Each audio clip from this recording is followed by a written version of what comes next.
What's going on, everybody? It's your boy here, Canadian Drill War Stories. Your boy Eddie here again, bringing you guys another live. You know what I'm saying? People stop calling me on IG. Please and thank you. Um, Comments. Let me see the comments. Hey, Mr. Muffin Man, what's up, brother? Can you guys hear me good? Everything good with the microphone? Let me see. Let me go double check like I always do.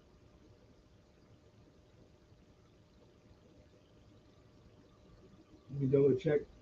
Testing, mic check. 1, 2. Testing, testing. Hello. Okay, yeah. It's working, but it's a little low. So I'll speak up a little bit. Alright. Oh, yeah, and I gotta mute that now. Sorry, my bad. There we go. Don't want that echo, right? Alright, let's do this. Alright, so what's up? Jessica, Mr. Muffin Man, Wesley, Wesley, what's up, everybody? How's everybody doing in the LTF chat? You heard? So today is our 43rd live in a row. It's a big thing to celebrate, you know what I mean? We're not going nowhere. We're going to be here every Saturday night, no matter what, no matter what's live, no matter who's out there, no matter what happens in this YouTube world or behind the scenes or what. We're going live every Saturday. You heard? Between like either 7 or 8. So 3 hours. Sometimes I got to cut it a little short, you know what I mean? But this is our regular week every week. You guys know that, man. So yeah, basically tonight is just like vibing with you guys in the chat. So anybody that wants to know any certain things or anything like that, you know, now is your time to talk to me. You feel me? What's up, Bugsy? What are you saying, brother? See the Friday the 13th shirt?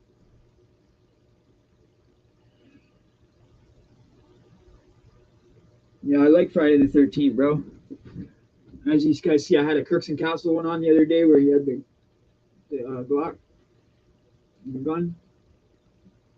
Yeah, man. Thanks, bro. Respect. Yeah, I like it too, man. It was only like, those T-shirt stores that they sell all the old T-shirts and stuff, like for the movies and CDs and songs and stuff. That's where I got it. Oh, what's up, Gangish in the house? Gangish, what's up, fam? What you doing, man? Who's coming on? Gangish, you coming on to shoot the shit for a bit? Or are you just chopping it up? Just coming in to say hello? Gangish is always around, man. This is a big guy right here. This is a good man right here, everybody. If you're not subscribed to him, go check him out. It's good people right there. Yo, don't be going in on the hair, alright? It's only one, alright? Only one spike. I like to be different, alright? Yeah. Yo, but for real, I gotta like in the next couple of days. Next time you guys see me probably the next time you guys see me, I'm gonna shave all this again. This is like growing so fast. Like I just got a haircut last week, for real. Once you should start shaving your head, the shit grows back like crazy. Looks like we got a lot of new subscribers lately. I appreciate each and every one of the new subscribers that are coming through. The numbers are going up a lot on my views. Like in the analytics, I see like all my videos are being watched quite a bit. All my old stuff. So I appreciate that. You guys are going and watching all the old stuff. So that's how you can really get to know me. If you want to really get to know me, you go watch the old playlists, like all the old stuff from the beginning. When I used to be like gained all the weight during the pandemic. How did extortion work at the Hust was just canteen at the Hearst? You mean? I know what you mean. You just forgot the R, probably because of what I do all the time, spell mistakes and with the keyboard too, bro. Don't worry about it. I know you mean the Hearst. The Hearst extortion was all kinds of different things, bro. Like for real, the Hearst is like you can be extorted, yeah, with the food, the canteen. Even I've seen guys get extorted for like their sticky buns, which is like a weird word, but that's what they call them. It's a pastry, right? It's a dessert. Anyway, they extort people for like stuff like that, like jug up, like sweets and stuff like that. You know, like I've seen guys pop the cold trays. They're supposed to be like if we're on a lockdown or something, and there's weaker guys on the range. I've seen the dudes pop the tray open, take the cookies out, put them on the table, looking around if there's any other weak guys in any other cells, pop it, whoever they think's going to be weak and not fight for their stuff. You know, and then if you don't fight for your stuff, they're just going to keep doing that, man. And that's how the extortion starts, pretty much. They start off trying to see if they can take like a morning juice or a cookies dessert or something like that. And then you let that fly one time, and the extortion is going to get real. You're going to be freaking on a vegetable diet the whole time you're there, and they'll be taking your meat out of your tray if you got no canteen. If you got canteen, yeah, they'll take your canteen for sure. They will. And I've even seen the extortion go so far as dudes that are real rich and stuff that owned a mattress warehouse, an older guy, an older Persian guy, and an older Indian guy. They were both rich and they got extorted real bad, and not for canteen. Well, canteen too, but for more than canteen, like actual like making them put money on the wherever. You know what I mean? Put money somewhere. That's just craziness. That's the worst I seen it get was when the two guys, the two older guys, they were cellies too. I don't really want to say their names. You know what I mean? I know their names, their last names, and everything, but they're both old guys, and the one dude owns like a company in Scarborough. So I don't really want to say his name. So, but they were both two old guys, one Indian guy, one Persian guy, and um, yeah, they got extorted real bad to the point where they had to like buy $60 canteen for the Crips every week, and they get to keep like $10 worth for themselves.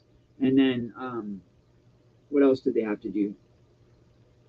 They had to do like a big punch. Like we make these big punch delicacy things here, like you've seen on the channel on my dessert or my what are those called, recipes, right? I only have two on there, the burrito and the punch. The punch is like a big thing here in Toronto. It's like a delicacy that the gangs do between them. Right? Well, it's cost a lot of canteen and a lot of saving up yellow fruits and brown butters and all this other stuff you got to save up for ingredients, right? So I've seen it where these guys are like have to buy all the ingredients and stuff like that for the crew's punch, right? Stuff like that gets real, man. Even to the point where they go and freaking make them buy them, you know, make them go on the phone and make them put money in for their stuff. Like they're making them buy their stuff, and it gets like that sometimes, man. If you let it get out of control, it'll get out of control. That's all I'm gonna say. If you're one of them people that are like real scared to fight, like I don't know what to tell you, man. You're gonna have to learn how to fight. You're gonna have to get hit one time or another. And even if you lose, you're still gonna be respected. You know what I mean? So you just want to get that fight over and done with. The first guy that takes your stuff, just drive them, like haul off and just drive them. You know what I'm saying? Or do what I do and just hit them with the tray that they took the stuff out of. Like one time, I literally was like, "Yo, dude, look in here, like there's something missing," and the dude's stupid enough to look down there, and I smacked him in the face with the tray. That's how I started it off with him. You know, it was only a few seconds after he took it too. Like I don't wait. I'm not gonna sit there and wait around. So that's my advice to anybody that is like new in jail. I know a lot of people in the chat already know this stuff, and this is for future people that watch the episodes that don't know about it, that want to learn about it.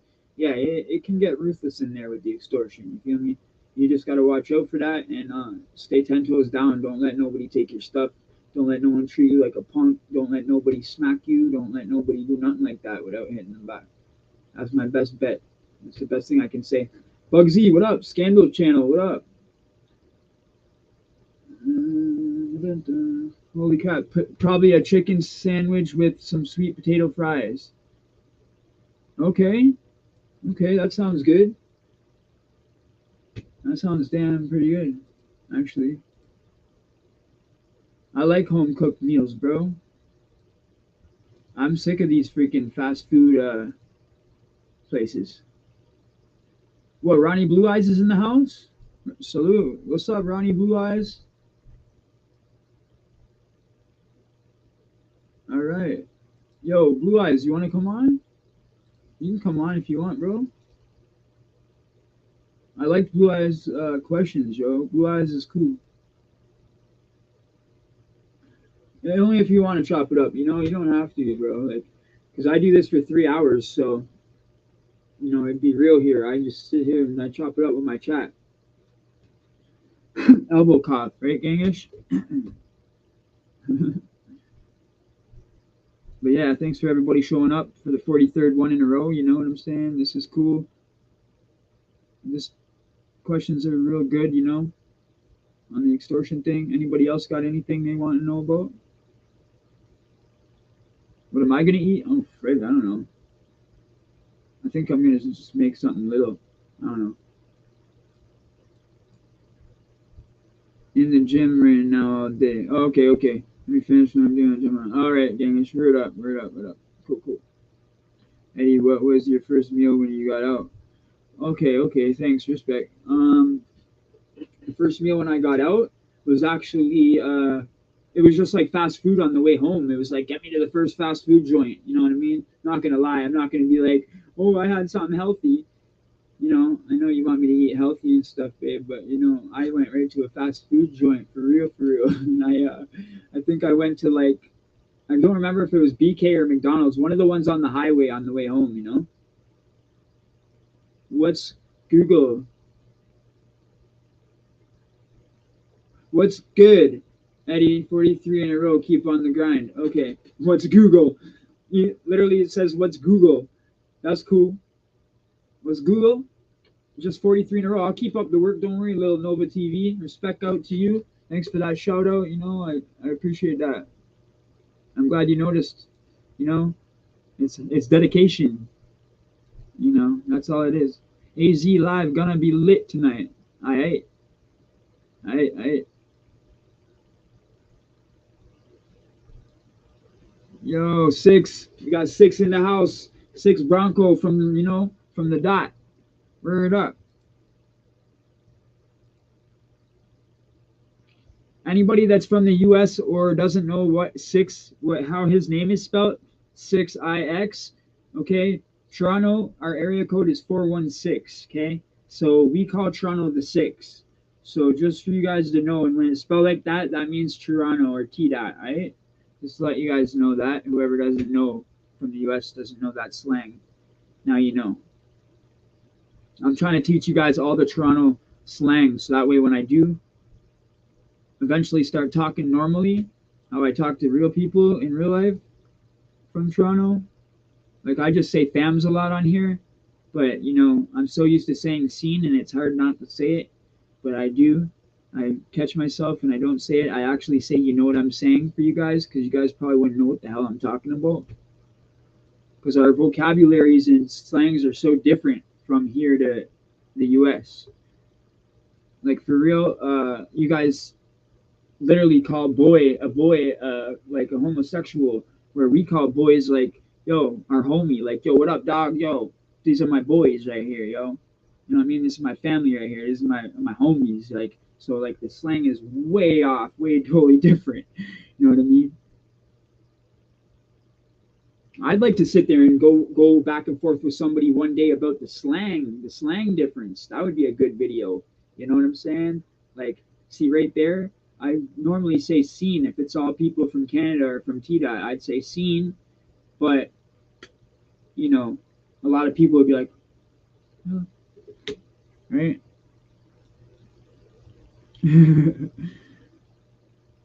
Yeah. So, anyway, the food at the freaking jails is what causes the people to freaking extort the others, because you get so freaking hungry. The people are starving to death. These are grown men in there getting fed like a 5-year-old, okay, with these little ass trays. You know what I mean? And it's just like, oh, here's each portion, and they put it to the exact calorie that you need to live as a human being. So if you don't eat exactly every single thing on that plate, you know what I mean? Where a lot of people will just be like, throw away their apple or give away their apple or whatever. A lot of people don't like certain things, right? Like me, I don't like a lot of the jail food. I hated it. Anything that was like a sauce or anything that was like anything to do with like anything soupy or sauces or anything like that, I stayed away from.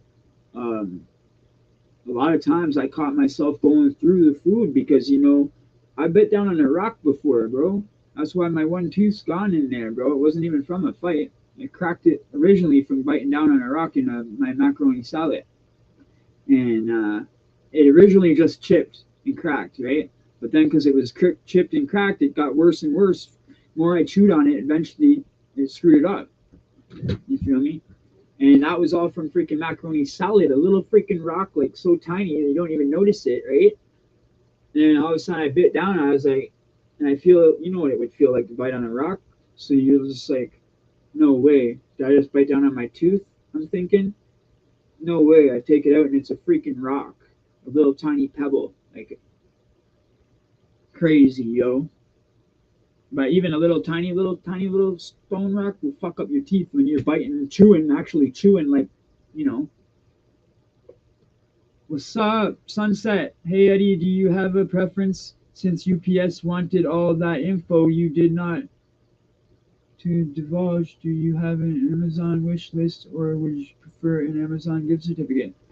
Aw, so sweet of you, yo. Uh, sure. Whatever you think's better. Whatever's easier for you. I'm not a greedy person. I am very humble and I very appreciate anything I get. If I didn't tell you the information, it wasn't on purpose. Like I must have just been really, really busy at that exact moment, you know. And any information you do need, I think I did get on Facebook and gave you the address and stuff. Because you said, yeah. So I don't know. Just you can do whatever one is better for you. Okay, whatever's easier. Because me, I don't like that. Like, if it was an Amazon wish list, everybody, honestly, I would be like embarrassed to ask for something. I wouldn't know what to ask for. I wouldn't honestly know what to ask for. I wouldn't ask for what I really wanted because that's greedy and it's just, you know what I mean? You would ask for something. I don't know. I'm just, I'm not used to getting stuff. That's all. So I really appreciate it.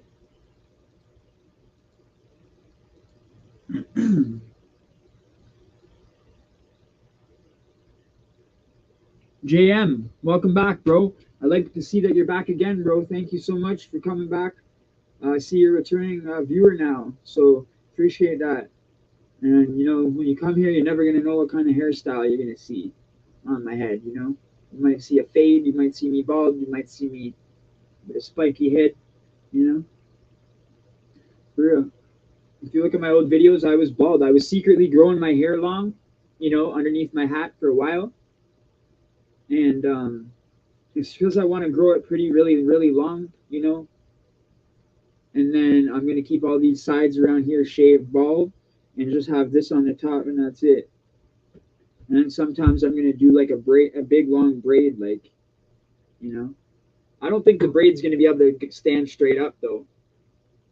We'll try. Wish list would be stuff you need, like a mix, etc. Yeah, exactly. Okay, thank you. Okay, I will. I'll do the wish list then. No, I would do stuff I need, obviously, because honestly, I don't get a lot of donations on here, but I did get a donation. I would get like small ones here and there, $5 and $10, which I really appreciate from the ones who did it. But then at sunset, out of nowhere, a lady came and donated $500 in one donation, and I was just like, I was so honest about it. I put every dime into the channel. You can ask everybody on here. What did I get? I got the 4K camera, the webcam, and a phone, and I got some bunch of ingredients for the punch video, the ingredients. So yeah, man, I do like if I do that, it's always for the channel. Anything I get from the channel or the viewers or subscribers or anybody like that, it has to go back in the channel. That's the way it is.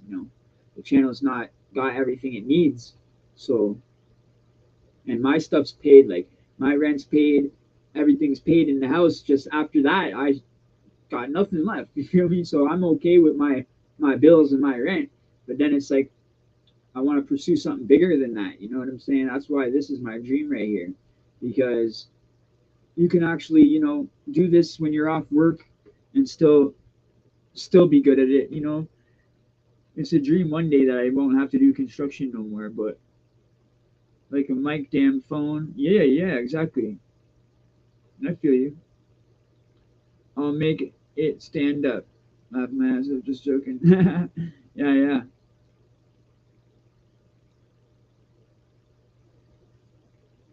Oh yeah, you got a bunch of stuff to do tomorrow. Damn. Tomorrow is Sunday, yo. Everyone's supposed to relax on Sundays and take it easy, bro. Jeez. Gunner, what's up, Gunner? Oh damn, you know what Gunner means? Damn, that's crazy. We don't we don't hate on names though. It's probably like a actual Gunner, but because it's a prison channel, it's just like, you know, I had to say that. Eddie, I am sorry you are struggling. No, no, I'm not struggling, bro. I'm not struggling at all. I'm actually living my best life right now, bro. It's just I wouldn't call it a struggle. Like, what it is I'm not at the point in life where I want to be. That's all. I want to elevate. You know, it's not more. It's not a struggle. Like my rent is paid. I got food in. I got food. I got my rent paid. I got the internet paid. The bills paid. So that's like my main thing in life. As long as all that stuff's paid, which is about what I get, I make about 500 bucks a week roughly, you know. My rent's 14, 13.50, and internet, food, and all that. I make 2K a month, okay? And that's what basically covers everything in this house. My house, my permit, my food, my internet. But then after all the bills are paid, it's like I don't have any more money to put into the channel. That's the problem. Or else I would have upgraded everything by now. That's all I'm saying. But it's not struggling.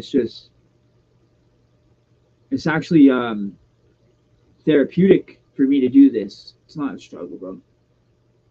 This is actually my number one thing that I enjoy to do is to make content for you guys.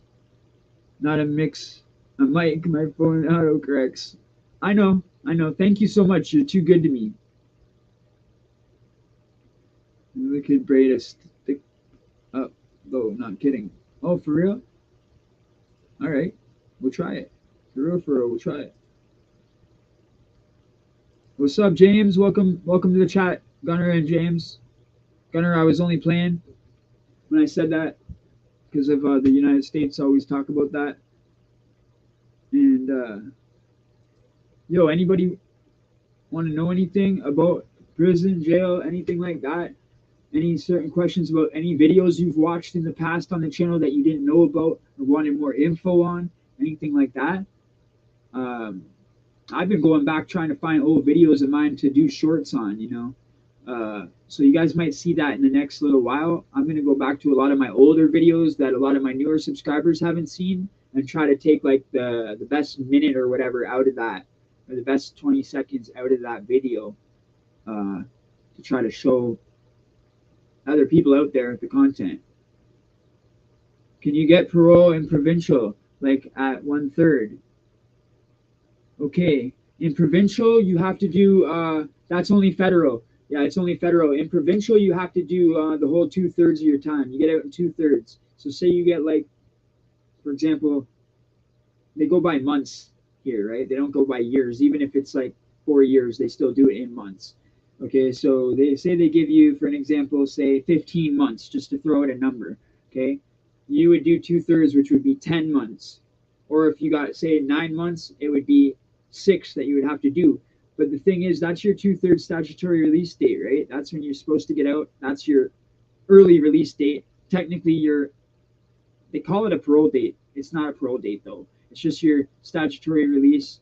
And like it's your early release, sorry. And then you got your actual release date that they can't keep you past, which would be the full amount. And if you get in misconducts, they can take that time.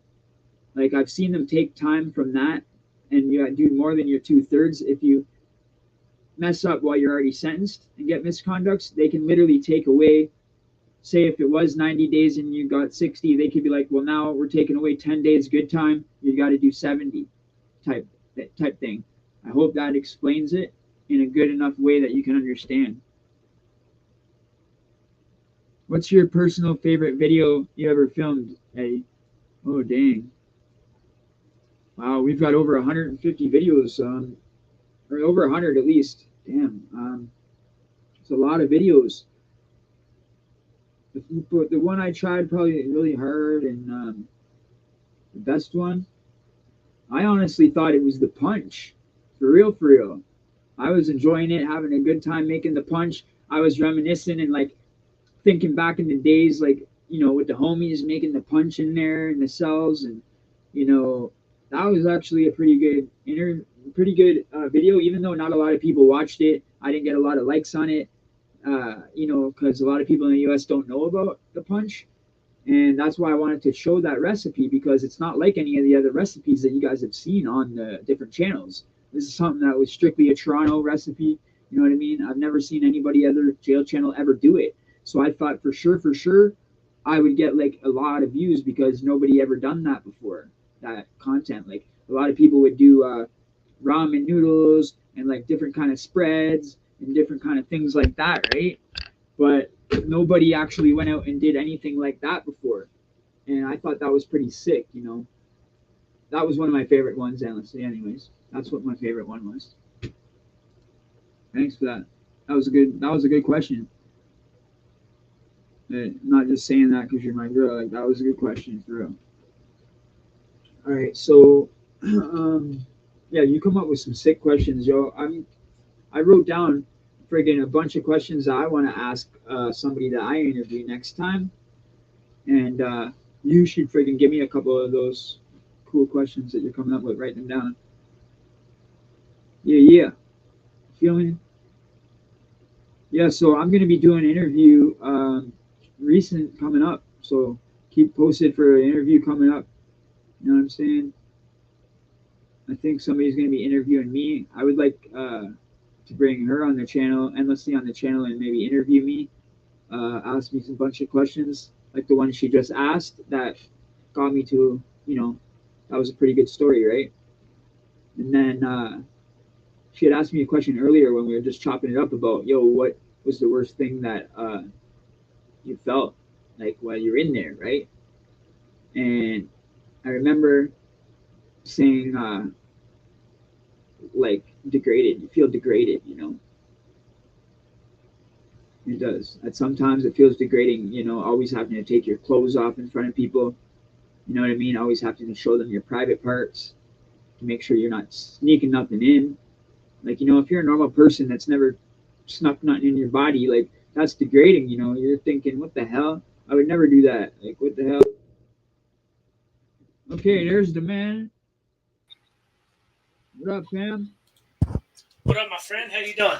I'm doing good, bro. Good to see you, man. Thank you. Yeah, man. Last time we had that little arrangement, I apologize, bro. I got so busy with interviewing all those dudes, and I knew that you would be the one that would be like, "It's all good, bro." You know what I mean? Oh yeah, absolutely.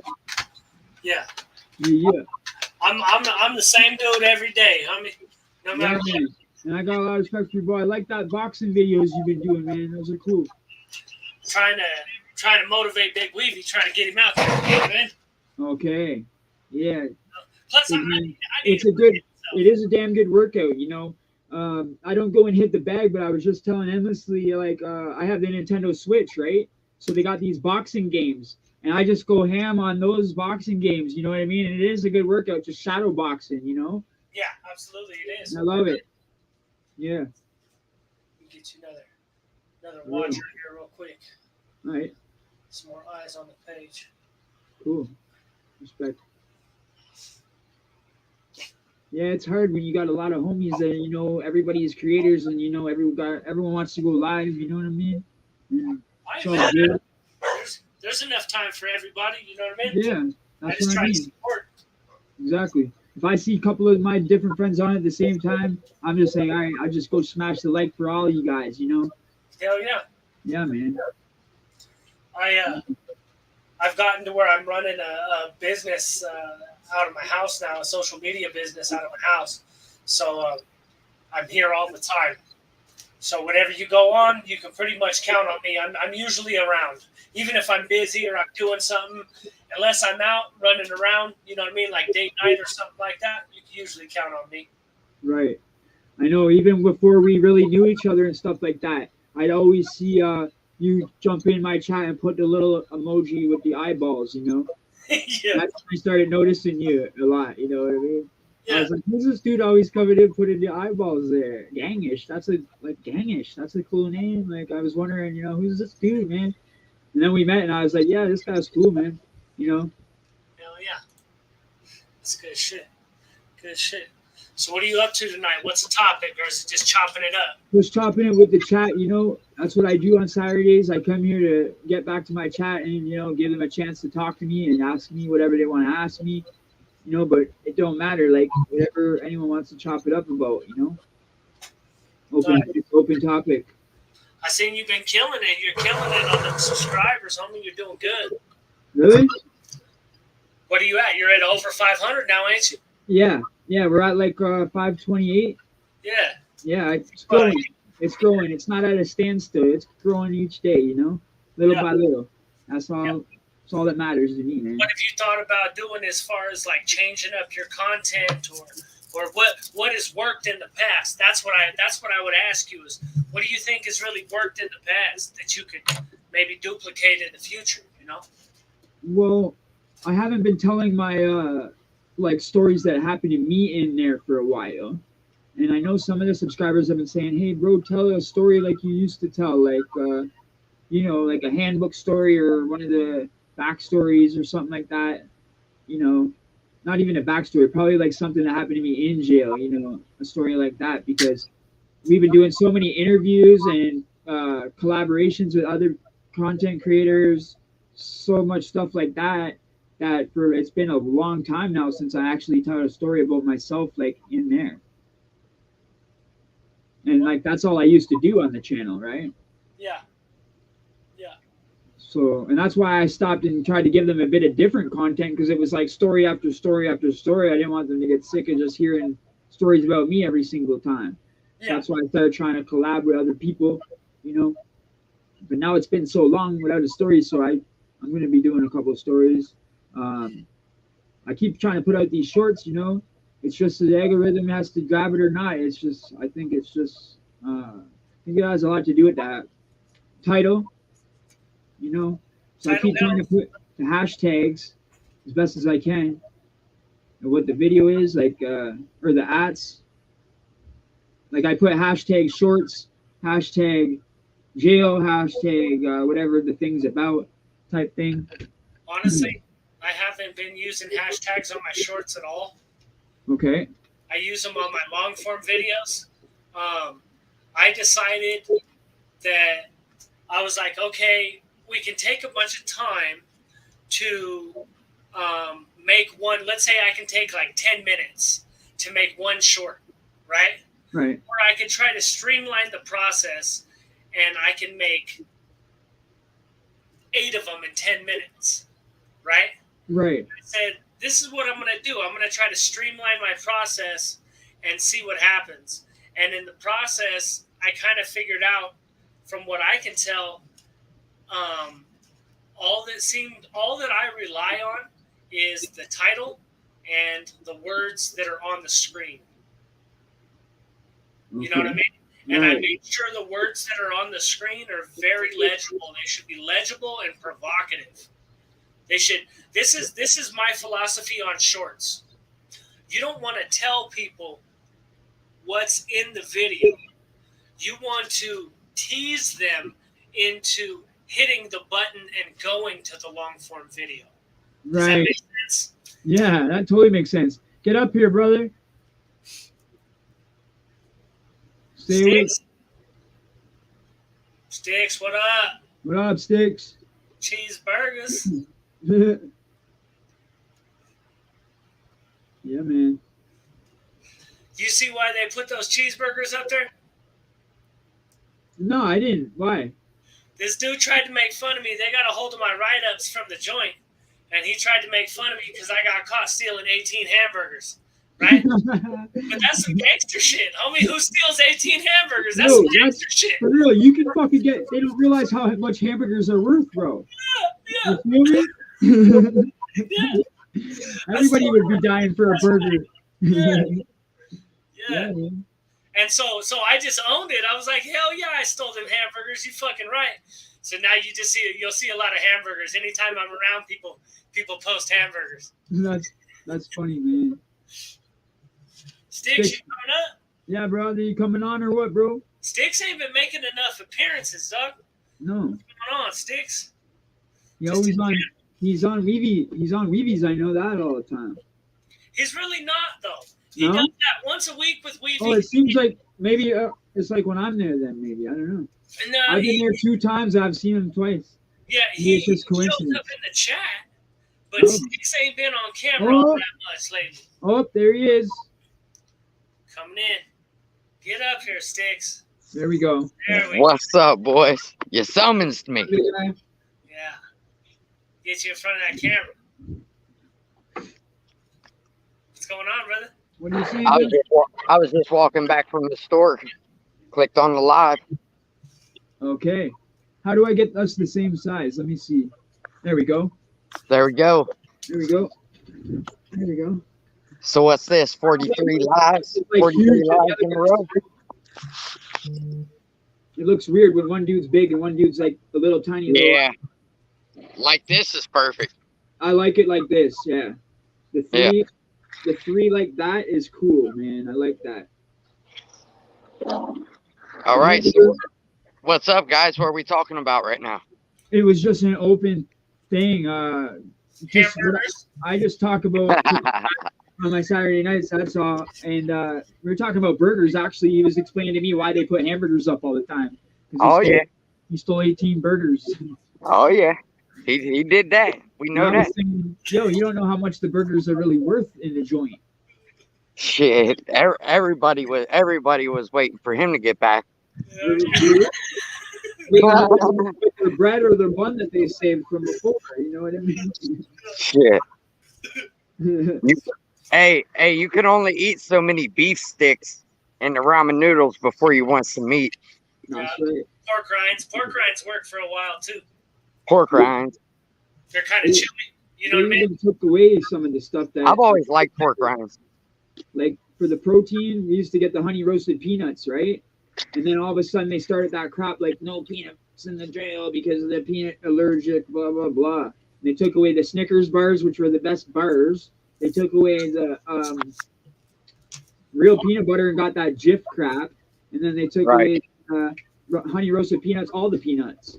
You know, Damn. It's crazy.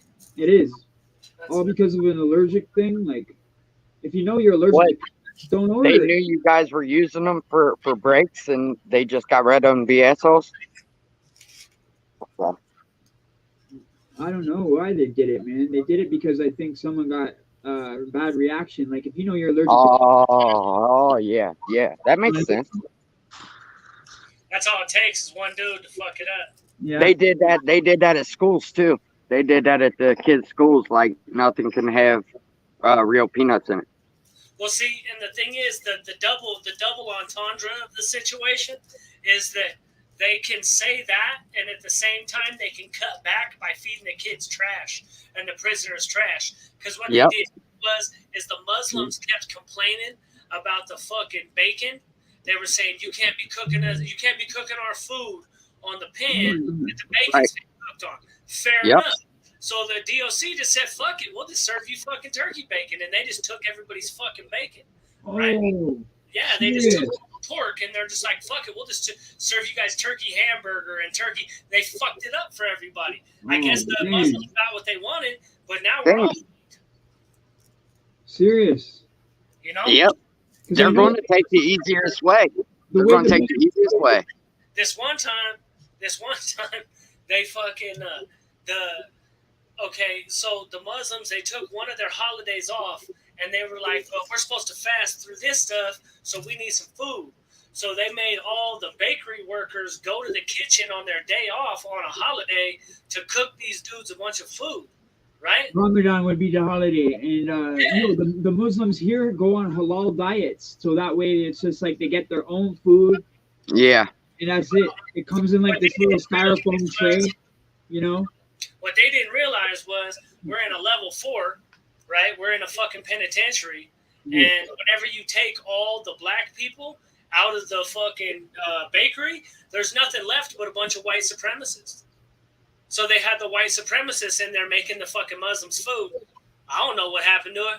I can't imagine it was great, but them white boys were not happy to have to wake up at like 3 in the morning and go cook that fucking food. Man, why would they do that? In the daytime, they won't eat while the sun is up, right? So then they get all this food at once when it goes down. Like for breakfast, lunch, dinner. That's what I seen. Yeah, but you know the jails know better than that. Why are they going to have them type of people make their food? That's what I'm saying. They didn't want to do it. It was the Muslims kept pushing the issue. The Muslims were making them do stuff. I wouldn't hate it. Their religion, they were using their religion as a weapon, and it was working. It was right. What they were saying was right, but there was unintended consequences because everybody's getting their fucking food taken away. Everybody's getting their pork. We used to get bacon once every 6 weeks. That was one time every 6 weeks, and that was too much for Muslims. They couldn't. And then what about the once in a while you get like breakfast sausages, the little tiny little 3 sausages or something with egg once in a blue moon. That's what we get. You get that pretty regular. That's like a once a week thing. Once a week, like on a Sunday or something. Yeah, like a once a week. Sundays are reserved for fucking pastries. Sundays out here are pancakes, French toast. Let me tell you, Sundays out here is waffles and chicken. You get waffles and chicken. They do a brunch because they don't do a breakfast, so they do a brunch. You get waffles and chicken, and then like maybe cereal if you want that or something. And then you gotta wait all the way till dinner time to eat again. You only eat twice on Sunday. Yeah, I've heard that. I think Arizona does 2 meals a day. One hot, one cold. See, here they feed you so much, like breakfast, lunch, dinner in a short period, right? It's like 8-hour period or something. And then for the rest of the 12 hours from like say 5 or 4 in the afternoon till 6, 7 a.m., it's freaking nothing. You know what I mean? So these guys, that's when they get hungry at night. Dude, could you imagine getting used to eating 3 times a day and then on Sunday they just hit you with a 2 meal? Like boom. Dude, it kills you. You feel like you haven't ate enough at all. Because they never give you enough anyway. Right. They give you enough for prison. You guys talking about a prison or jail? This is jail. This is jail, yeah. So whatever you're gonna eat, it's like you have to basically eat every single thing that they give you to just be like survive as a human. Like they give you the exact enough calories. If you was in prison, you might have commissary by now, and you could just make them swallows in between or something to hold you off.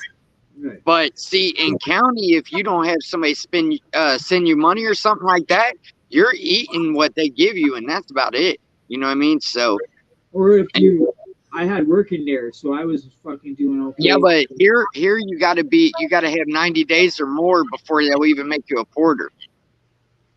Oh, okay. So you got to wait till you're sentenced. You got to wait till you're sentenced here to be a porter. So you can't even get a job. Canteen though, right? You can canteen, but you can't get a job until you're sentenced. Right. So you're just going through money and not making nothing. So basically, if I go get locked up tonight and nobody wants to send me anything, then I'm eating whatever they give me. You know what I mean? That's how it goes. Or until you get in there, maybe make some luck up somewhere or something. But I've even seen one time.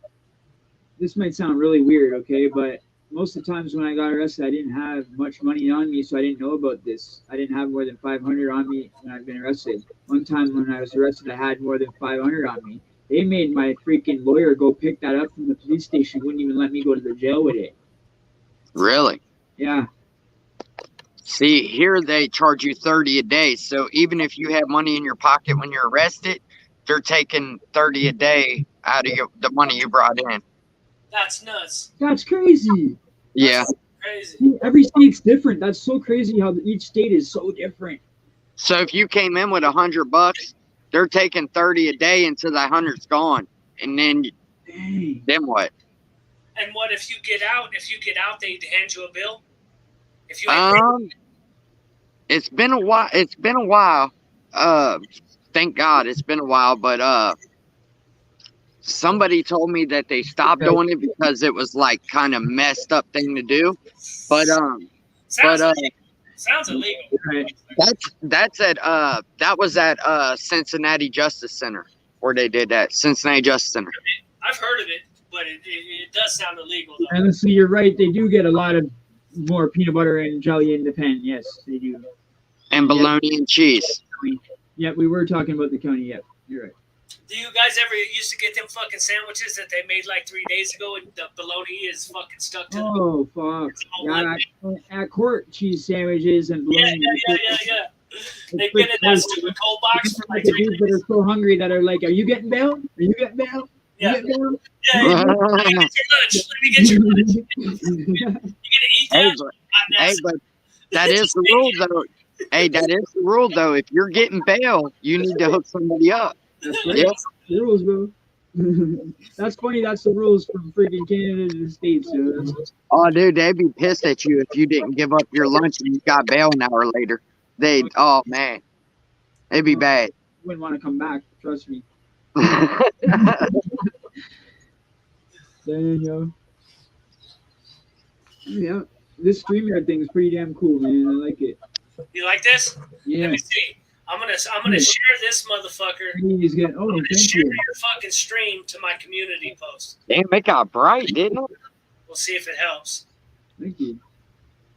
What's up, everybody? I can finally see. What's that? I shared it to my community post. Share the live. So maybe that could help. Yeah, thank you, bro. I know you're got a big fan. You know, it's all about the people, you know. Eddie, you got a Facebook page, I'm guessing, right? Okay, you know you can stream this directly to YouTube and Facebook at the same time? Yeah, I actually did it once the other day for the first time. I've only done it once, but I've done it 3 times. The first 2 times I didn't get no views. The last time I started getting views. Okay.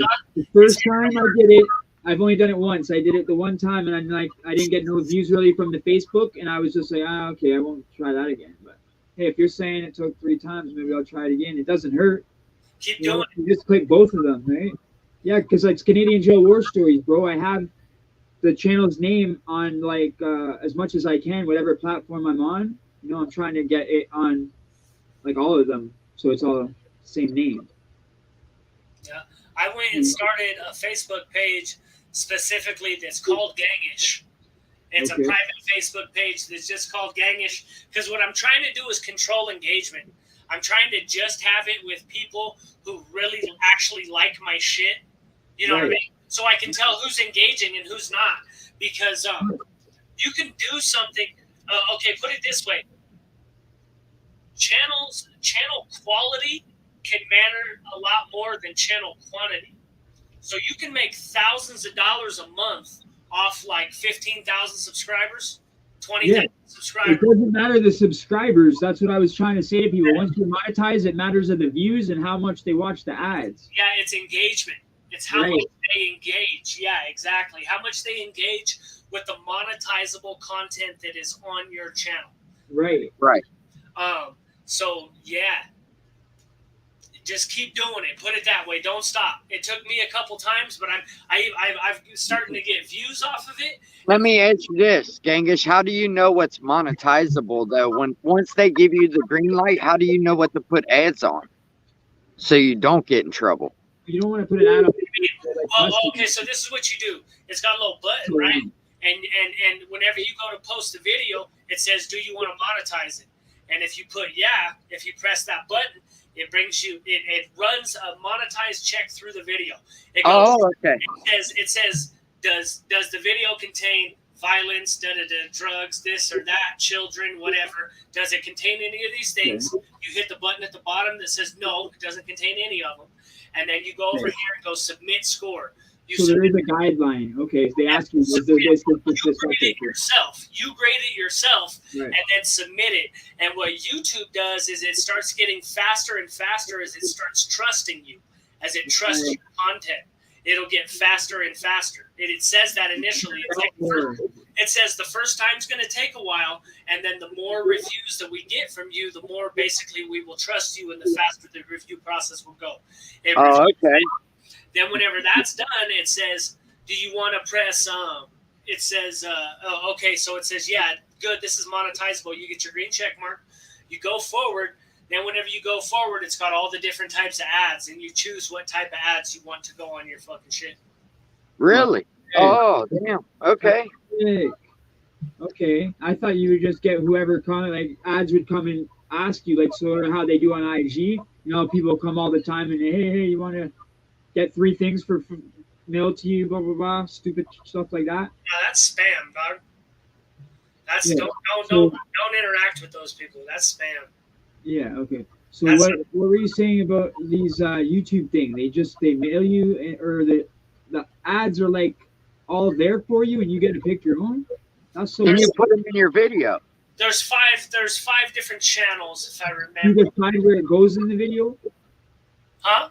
You decide where you put it in your video, or no? Do they decide that? You can choose mid-roll. You choose pre-roll. There's let me look if I can pull this up. Pretty neat, yo. Bigfoot, what up, man? Welcome, bro. I don't want to. Let's see. I don't think I can. Let's see. Let me pull it up. I'll describe it to you. That way I can describe it to you. I can't show you this woman's channel though. Let's see.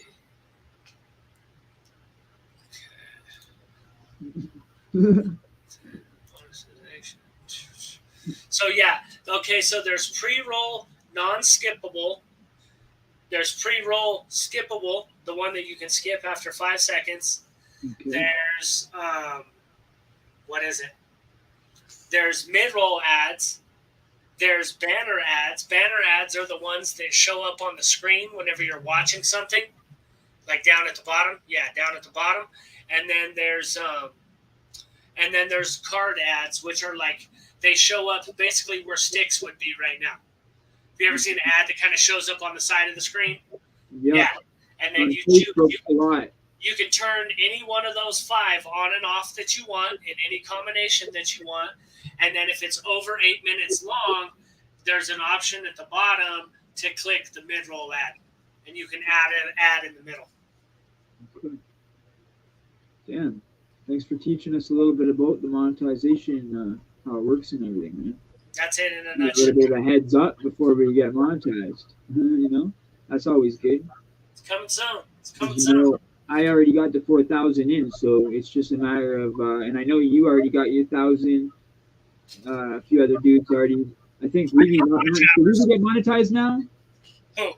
Or is it, do you gotta? Because I know some guys gotta wait. Like once you got all your stuff in, then you gotta tell them, and then is it? It's wavy. Oh, okay. Nice. He just woke up and he didn't even know for 2 days, and then he just was monetized. Nice. So just keep doing your fucking lives. All I need left is watch hours. That's why I'm going live every day with the news. That's why I'm doing that. Pretty much every day, like 5-6 days a week, I'm going to be live with the news. You know what I mean? That's how I got mine. There's 43 lives every Saturday. I just started going live every Saturday for 3 hours. That's how I built mine up. Bigfoot, I see, bro. Anytime I go hit the punching bag, I'm just going to go live. I'm gonna go get one of those things, like one of those things that it can attach to the bar, because there's a bar right by the punching bag. Right now, I don't have a good view. I'm gonna go get one of those arms, I think, tomorrow, that I can attach to the bar and put the phone right there where it got a great view. Yeah, and just put it live and just fucking work out live. Nice. Yeah, man, those freaking those bars are good. Like I went and tried to buy one, and with my luck, the thing was working. Right, this thing I bought. Right, it's a ring light, but it was supposed to have for the cell phone right here, but it was supposed to have that little thing that clicks to the cell phone and holds it there. Yeah. And it's missing. Oh shit. Yeah, it's like a whole thing that clicks to your and bends, you know. Yeah. So I thought that was pretty cool. I got it at the Dollarama for like $4 or something like that. And I got home and it's freaking missing, and I'm like, oh, I knew it was too good to be true. Yeah. You know what I mean? Oh yeah, shit. Sorry, my bad. There we go. Yeah, but you know the little light, a little bit of light. If I want it dark in here and not have all the lights in the house on at night, I like to just have it off, and then it's Well, not bright, man. hey Eddie, check this out. This is $10. This is what I just bought, and it does have the cell phone holder in it. You Nice. see, like, and it's got this little remote that comes with it, so you could turn. Yeah, mine Sorry, does. bud. Yeah. Sorry, bud. Mine does too. Hey, But it's not a remote. Dude, that was only $10, bro. That was $10 only. Bro, is yours attached? That little remote, or is yours actual? It's like, attached. It's attached. Yeah, so is this one. So this thing would have been damn good for $4 if it had the little clip.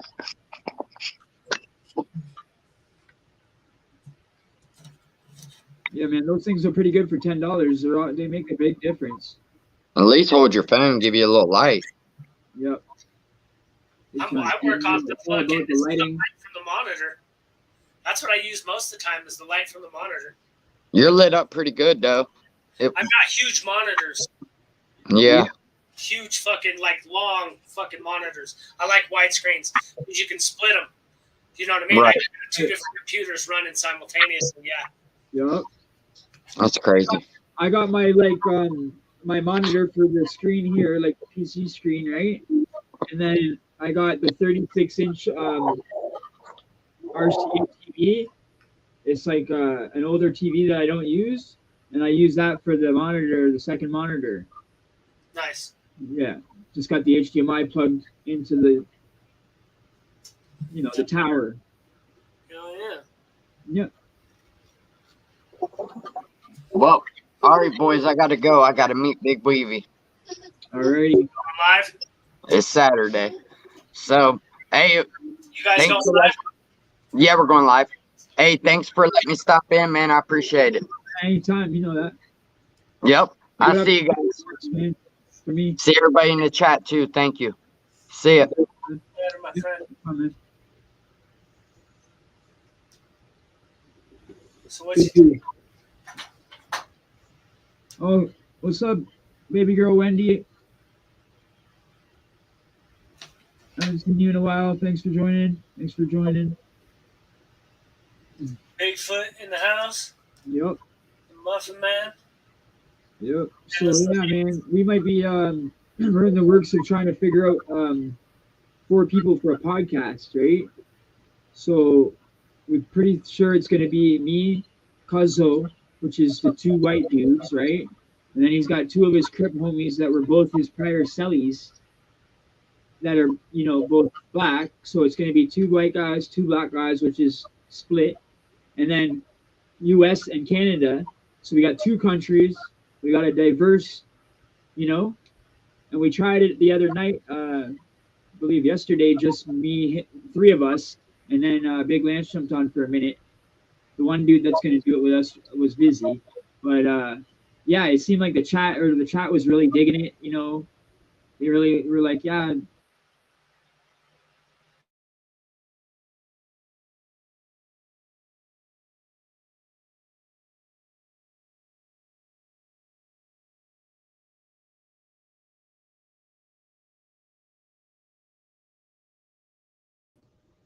I don't know why that did that, guys. Is everybody still here? I hope so. I can't believe that. Oh my God, I can't believe that. I don't know what the heck just happened there, but I'm glad everybody's still here. It just came up on the screen and said it was like as if it was done. Like, I don't know what that was about. I don't know. Hail, the family's all here. Okay, cool. What was I even saying? Damn, that totally threw me off. You're talking about that chat that you were doing. Okay, great. Yeah, that thing there, that podcast, that's gonna be sick. I'm gonna like that. It's gonna be like once a week. We're gonna talk about different things, not just prison. You know what I mean? We're still gonna talk about prison content and jail content and stuff like that, but it's gonna open it up for us to be able to talk about things we want to talk about and talk about different things that are going on and stuff like that. Yeah. Like what kind of stuff? What are you thinking? Just like different things that are trending and stuff like that that people are interested in, with like hip hop, rap, stuff like that. I think Cuzzo might even want to get into like, him with his politics stuff. I think he might speak a bit on that kind of stuff. And then it's basically like just basically stuff whatever like one of us is hearing about and like interested in or something like that. You know what I mean? One of us will bring it to the table and we all just talking about it, shit like that, right? Don't really know every topic yet, but I mean, we're just gonna make it so it's not just trapped in the prison zone. What about Kanye? Pardon? What about Kanye? What do they Kanye? think? Yeah, anything. You know what I mean? It's What do they whatever, think whatever. of Kanye in Canada?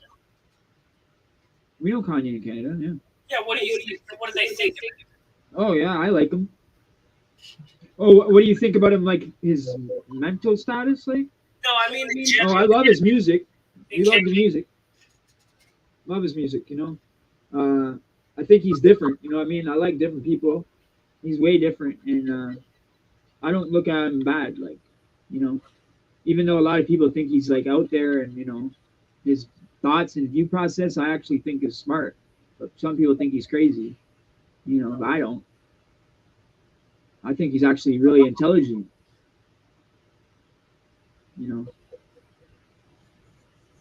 Some people that are really, really intelligent might come across as crazy sometimes to people. Guys like us, we're people watchers. You know what I mean? Because when you're in jail prisons, you gotta be, man. You gotta be watching your surroundings at all times. So you kind of get a more feel on like people's persona or personality, right away just off the vibe. You know what I mean? Where regular people can't really just. We're better judge on character, I'm saying, from sitting there always having to be around 30 or 40 men at a time. You feel that Yeah. it did you good? I feel like I can read people a little bit better from always having to read what's going on in the room, because me, I was always like a minority, so I was always, in the politics with all these dudes. I was not one to hide and run away, you know what I mean? So I stayed in the mix. So with me, it was always like, I got to know what the hell's going on in here, If I don't, then it could be serious problems. You know what I mean? Because once you're in the politics, you can't just not know what's going on, You fuck up like that and you'd be dead. Like, seriously. I find that my growing up around con artists, drug addicts, things of this nature, damaged my ability to have relationships with people later in life because I'm constantly looking for people to be manipulating me. You know what I mean? Right. But to the point that it became like a paranoia. And the cold part about it was it's not like I ever got taken advantage of that. I learned very young. I can remember getting scammed by my uncle whenever I was like 15, like, you fucking piece of shit. You know what I mean? But he taught me something that day. You know what I mean? He did it in a way where I couldn't even be mad. He scammed us out of a limo and a fucking hotel room, dog, and we paid for all of it. But he taught me something that day. So I didn't get taken advantage of much. I've been robbed once. I got robbed for like $40 worth of weed once. I threw it out in the middle of the street. We were right off of Colfax. And dude pulled out the gun, and my homeboy took off running. The homie turned around and took off running, and I didn't know there was a gun. The dude that was in front of me was so big that I'm sitting here looking at him, and the dude had to run all the way around him and point the gun at me. And he was like, "Come up off all your weed, cuz." I still remember it. It was funny. And I was backing up, and the homie was like, "Just run, fool, run." And I pulled the weed out of my pocket. I had like $40 worth of weed, like 220 sacks. And I threw them out in the middle of fucking Colfax, dog. And them fools went running after the fucking weed, and I took off running. Oh, my God, dude. Yeah, that 40 sack ain't worth it. not worth your We life. had like a pound, homie, and like $1,500 on us. We shouldn't even have been dealing with the dudes. We didn't even know them dudes. We were being greedy. We broke the rules. We knew we shouldn't have been out there, and that was whenever I was like 15, dog, maybe 16. So I learned young. I can relate to you saying about your uncle scamming you because my dad's side are all poker players and like card players, right? So like when I would go to my dad's butcher shop and work as a real youngin for the weekend, I get like $10 or $20 depending on how many days I work, one or two, and my uncle would literally sit there and play poker with me with like loonies and quarters and dimes, nickels and stuff, like penny poker, and win all my money, bro. You know what I mean? Because he's obviously knows how to play cards better with the bluffing and this and that. You can bluff a kid out easily, right? And yeah, I get scammed by my uncle every time and lose all my money. So just I can relate to that. Think I'm gonna win every time and I lose every time, man. Yeah. And he was the type like, no, you're gonna learn, man. I ain't giving it back. I don't care. I don't care how upset you are. You know what I mean? Because I was only like maybe 9 or 10, Yeah. You're thinking it's your uncle. You're gonna give it back, right? You got lots of money. That's my only $20. Like, no, gambling's gambling. You're gonna learn. You lose it.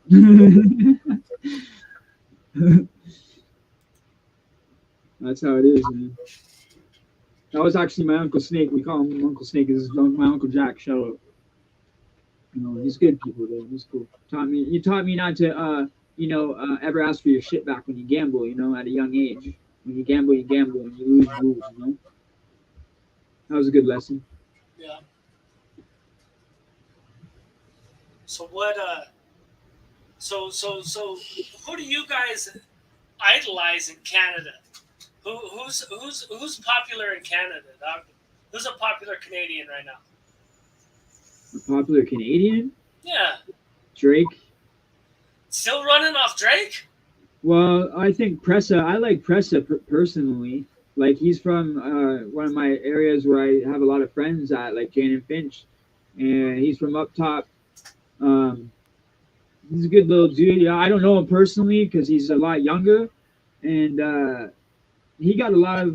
He got out. He got out the mud. Like he got out. He's in the U.S. now, doing his thing, traveling around tours and all that. So from someone from my area like that, I think that's freaking awesome, man. I always, any chance I get, I'd always say press his name like that because he's so young and we don't have many young artists making it out like that because every time they get up to that level, they shoot each other, right?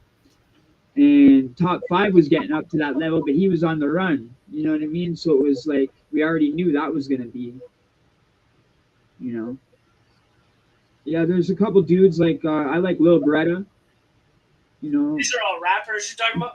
Yeah, rappers from the city. Yeah, there's some older guys that I used to listen to growing up that are older now, and they're actually doing things in the city now where they're like kind of doing what I want to do, like speaking to the youth and actually trying to open up like a youth center, stuff like that. Because he's an ex-gang member, and there was funding to go into something, and they thought he was the best one to know where the money should go at over like a government person, because he grew up in Regent Park and was from there. It was TNT, it was Turk and Tyke.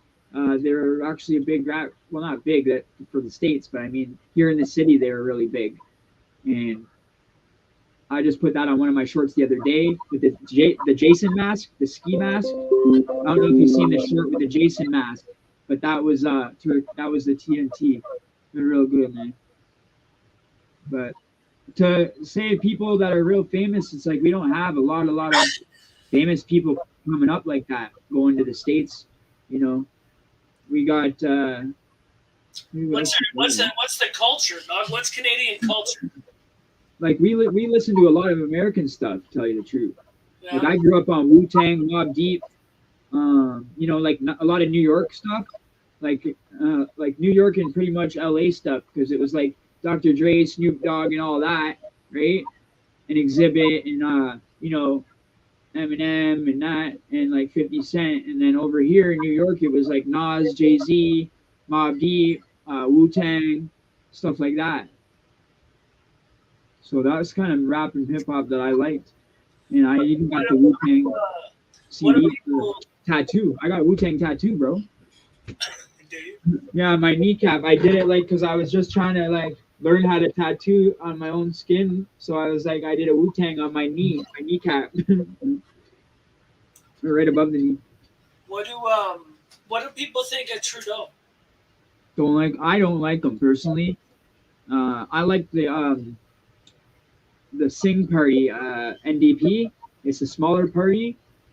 It's the smaller one, probably one of the smallest. But anyway, this guy stuck up for everybody that was like the lower income because Trudeau basically gave everybody CERB checks, told it's okay, stay in your house, giving everybody these $2,000 CERB checks, right? Low income people, okay? Then freaking after when it starts getting a bit better and the pandemic's coming to a halt more or less, he starts saying, well, if you don't pay it back, you're going to jail. What? Yeah, bro, all of it. And he gave us like 10 checks, bro. It was like, huh? And so get this. He goes into the parliament where they have to do the House of Commons to get the vote. Thank God NDP didn't go with it, man, because he needed everybody's thing to go. Everyone had to agree to do this. And NDP was like, you can't do that to people. Give them this stuff and then say they're going to go to jail. Like, telling them to take it, and then say if you don't pay it back, you're going to go to jail. Like, what the hell, yo? That was crazy. So ever since then, I don't like them no more. So are they making you guys pay it back now? They're trying to make people pay it back, yeah. What are they doing about those? Are they still talking crazy about those truckers? What truckers? The fucking huge trucker strike that happened in fucking Canada like a year ago? Everybody stopped going back and forth. At one point, we weren't even allowed to go over the border, even truckers. In Ottawa, like hundreds of trucks showed up in Ottawa Really? and jammed up the entire city. You didn't know that? No, man, I don't keep up on politics really or Ottawa.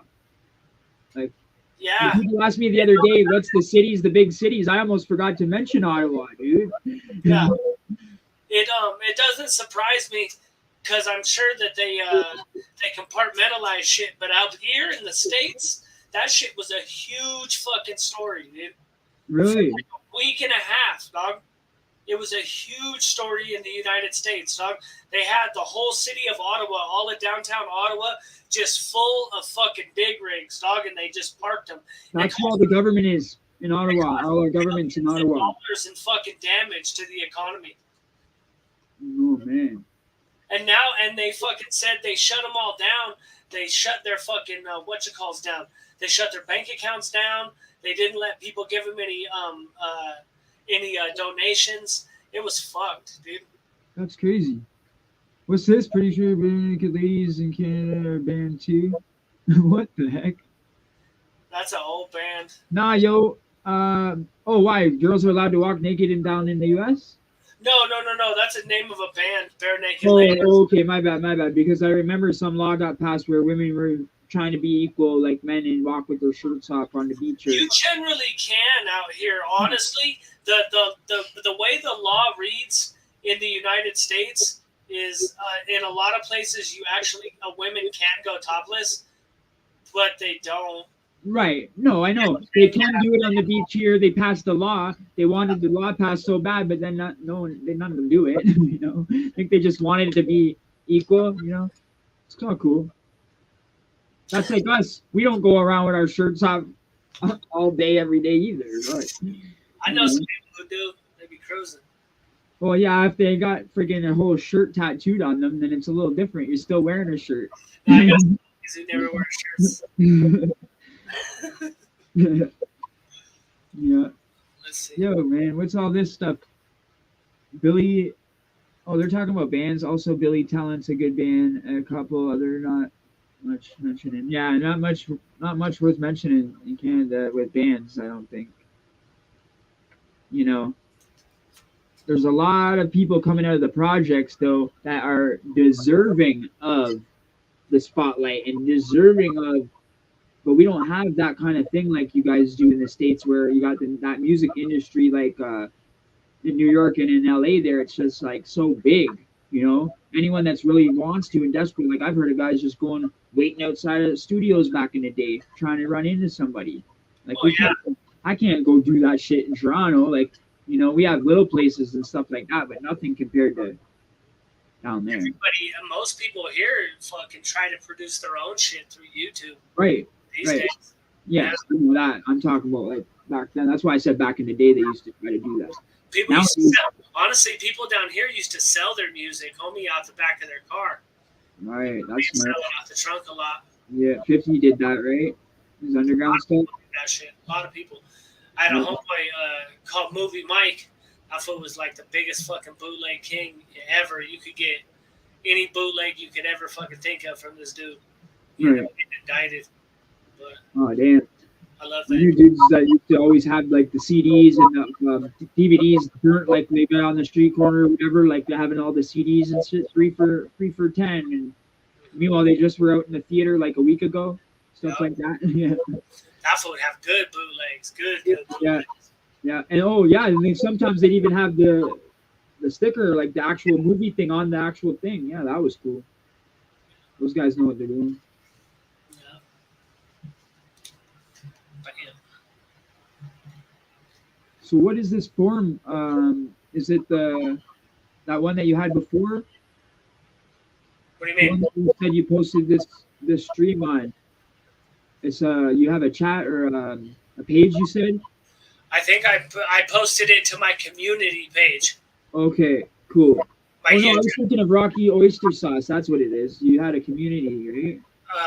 no, Rocket or what's called my YouTube community tab. You know what that one is? No, You don't use your community. How many subs do you have?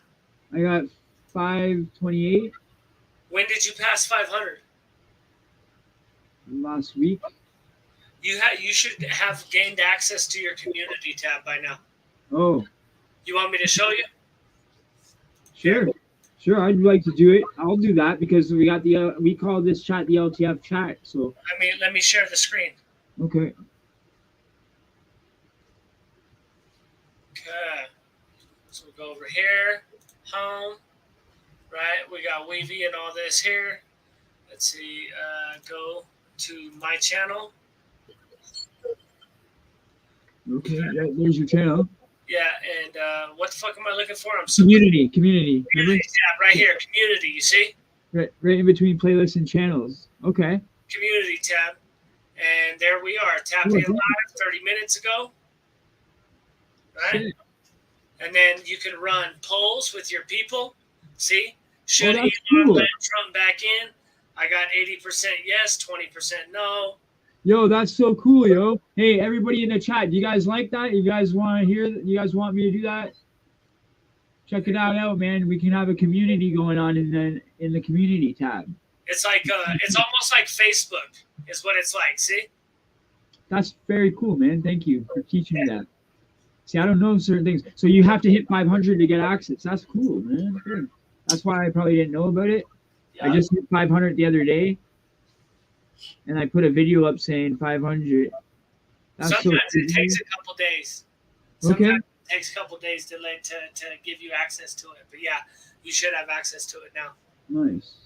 And Well, I'll definitely be starting that. Out because I know these guys just love the Saturdays coming here and vibing and talking to each other. And if they have somewhere that they can go and talk to each other in the meantime, that would be cool too. and the perfect size is 1-to-1 aspect ratio for the Okay. community tab. Okay. Tell your chat to remember that. I know there's a bunch of your moderators in here. Yeah. 1-to-1 aspect ratio. 1-to-1 aspect ratio. Okay. It's because I'm dedicated. Okay. Sick.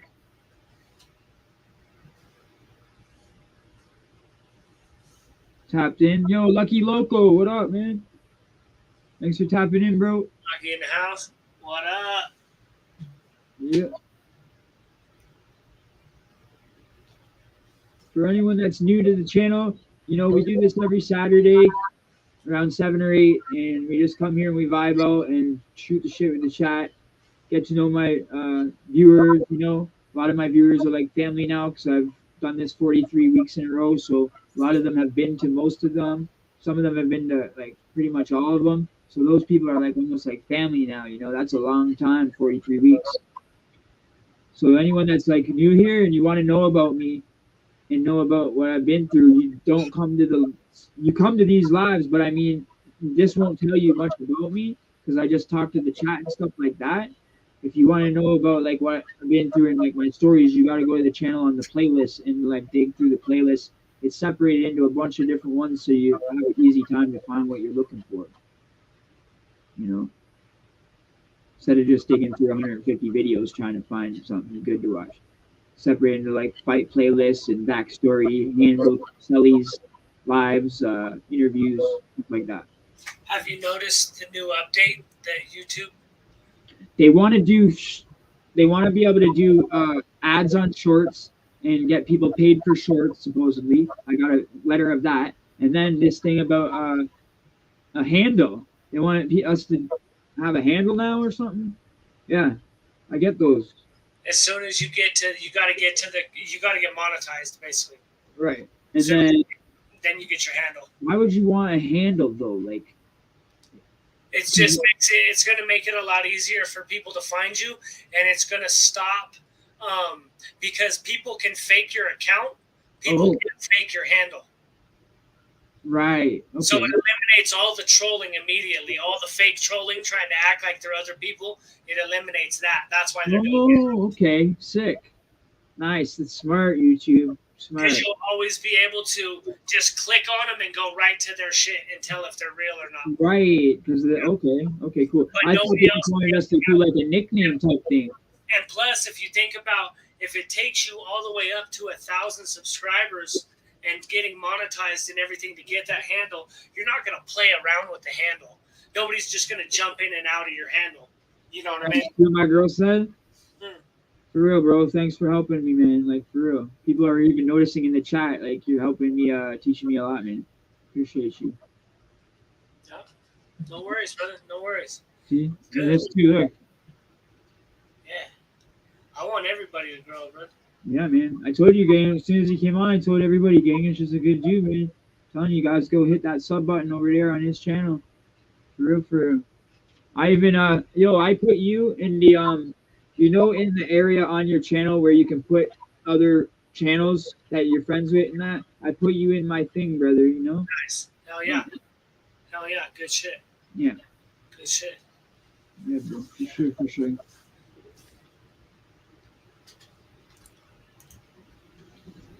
I'm definitely going to be getting on all that stuff too. Like, and that's even if it wasn't for Gangish, we'd be still sitting here with that foggy camera with the plastic thing still on the damn camera.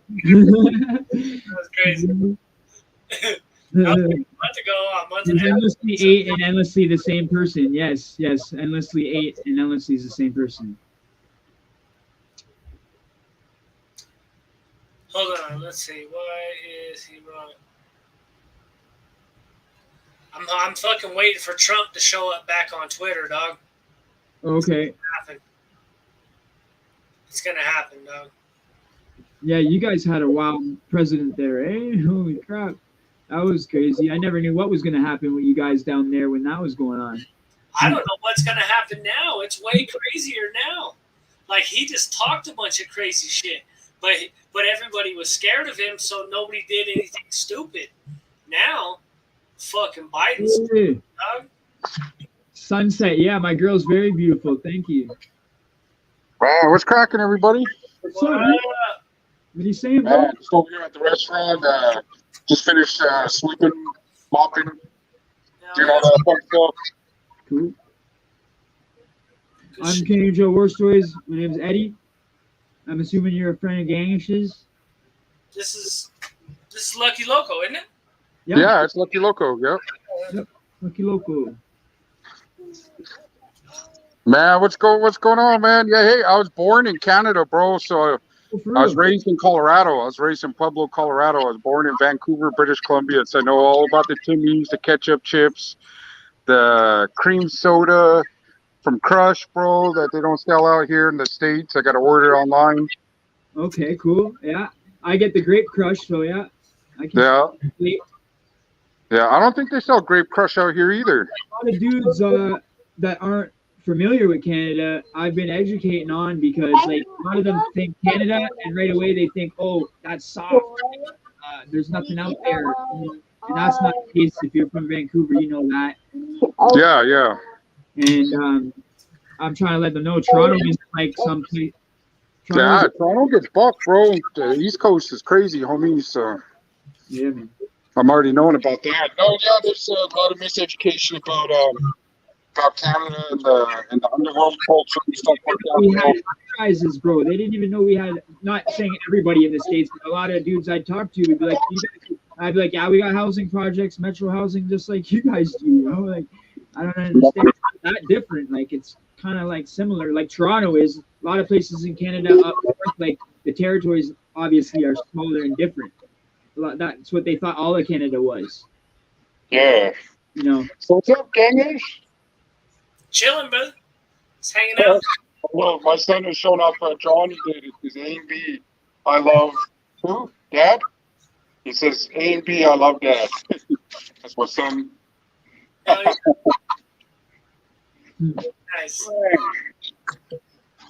Bad, yeah. So yeah, I miss Canada, bro. Now that the border's open, I think I'm gonna be heading back over just to go hang out. You're going back to Canada? Well, I'm gonna go visit. Yeah. Yeah. Yeah, because I'm only like about 5 hours from the border. I grew up in, like I said, I grew up in Pueblo, Colorado, and I swear, I think we crossed paths over there. We know the same people in the same prisons. You know what I mean? Could be. Yeah. So I was over in the East Unit. I was on 2 East 18 for like 4 years, bro. I was on 2 East 15. Really? Yeah. Oh, I was celled up with this fool named Frog, this white boy named Frog, and that fool Solo B was next to me, and that fool Swift, the blood fool Swift, was on the other side of me, and that fool Chewy, the NSM fool Chewy. Yeah. Roman Monjades, that was his name. Yeah. We were all in the corner. Yeah. Yeah. So were you there when who was it? It was the Paisas that took off the GKIs. No. I wasn't there for that. I left in 2003, I think. Oh, that's when I just rolled out. Yeah, I think I left in like April of 2003 or something like that. Yeah, I just rolled up in 2003, like around the ending, like around December. Oh yeah, I wasn't there then. I was in Sterling Zatzeg. Yeah. Yeah, that's crazy, man. Yeah, 2 East 18, bro, for like 4 or 5 years, bro. And that fool Albert, I used to kick it with that fool Albert Ayala a lot. And that fool Goods, Jason Goods. You remember him? Yeah. White boy. Yeah.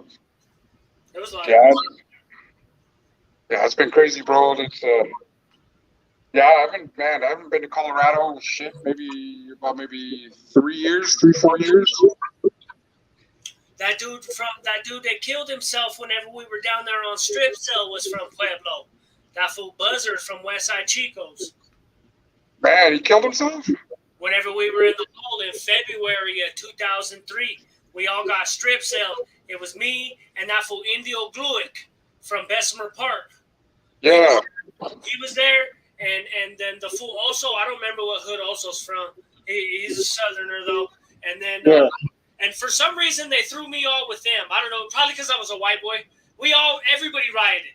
The whites, the blacks, everybody in the hole, in Buny. Everybody flooded and fucked the whole place up. So they yanked everybody, and they took us and put us down in the deep dungeon. It was just all the Southerners and then a couple white boys. They put us down there, and on the second day, that fool Buzzard killed himself, dog. We woke up, and the woman was screaming. She brought him breakfast. She brought him the razor, and then she came back a couple hours later with breakfast to get the razor, and that fool had killed himself and bled out with the razor. Dang. Yeah, man, who was it? It was Because it wasn't too long after that is when that Padilla dude passed away from a balloon opened up in his belly from a visit. Can't remember. I can't remember. He was a GKI dude. I can't remember. Kelly Padilla. Yeah. Kelly Yeah. Padilla. That's what you're talking about. Yeah. Yeah. Yeah, I remember that. Yeah. I remember that. Yeah. Yeah, I was there. I just seen him when he was coming in. I was on my way to the shower, and he was like, "What's up, youngster?" I was like, "Man, what's cracking?" And I looked, said, lockdown. I was like, "Holy shit!" Looked up, and Munchie and them were trying to give him CPR and shit. Yeah. Yeah. You know Munchie? Yeah. Yeah. Munchie and Dodo Bird? yeah, Standing Crow. No. I know Blazer was over there in South Unit. Yeah. Geronimo. Small world. Yeah. Geronimo was there. We were all in the kitchen together. Yeah. Now AK Vince. That fool Gully's a transgender now. Did you know that? Do you remember Gully? Really? Yeah, the big ass white boy. You can look at him on Facebook. His name's Reed Gully. He's a woman now, dog. Crazy. Dude, there's a weird world, bro. There was a lot of Man, people. one of my freaking cousins I grew up with, I hadn't seen since we were like 10. I had seen him on Facebook over the years. Last year comes out of nowhere and tells our whole family that he's in the process of becoming a woman. For real.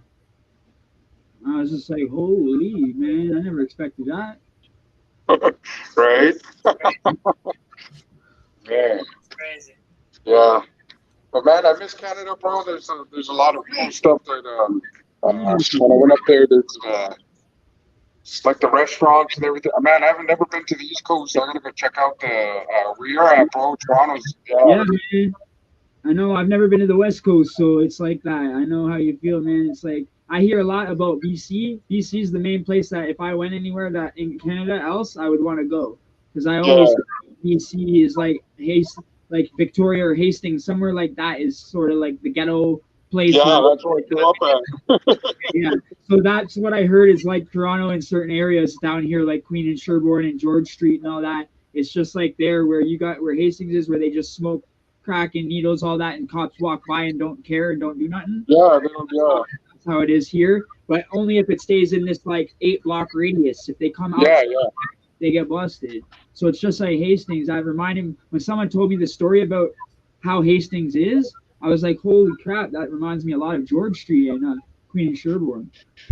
Yeah. There's a Salvation Army right there on the corner, right? There's always a Salvation Army. Yeah, Right. Down here it's called Jesus Saves, dog, but it's a Salvation Army. Okay. Yeah. It's the shelter, not the clothing, right?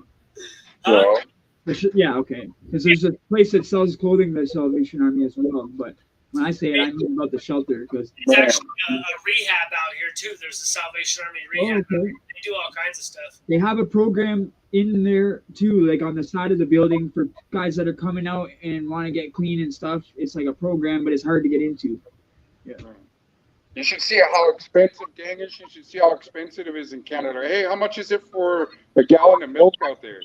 Bro, it's expensive, and we don't even, like I was telling Endlessly, we don't go by gallons. Remember, we got the bags. The liter. Yeah, the liter bags? So 2 liter, yeah. We got a big bag with 3 pouches in it, right?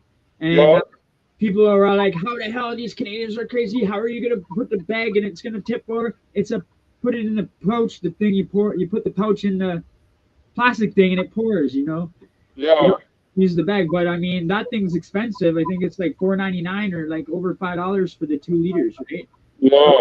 But it's really, really expensive for everything, and especially stuff from down there, because just to hand somebody I gave someone $50 in the US for donation or whatever, for an example, and it would be $41. Yeah. It's like you lose money by giving them. If they give me a donation, they give me like $5. It's like $7. Yeah. It's the like American crazy. dollar is strong right now. Right. Really strong. Right. So it's a lot different with the currency like that, man, because you know. So you're talking like $10 a gallon.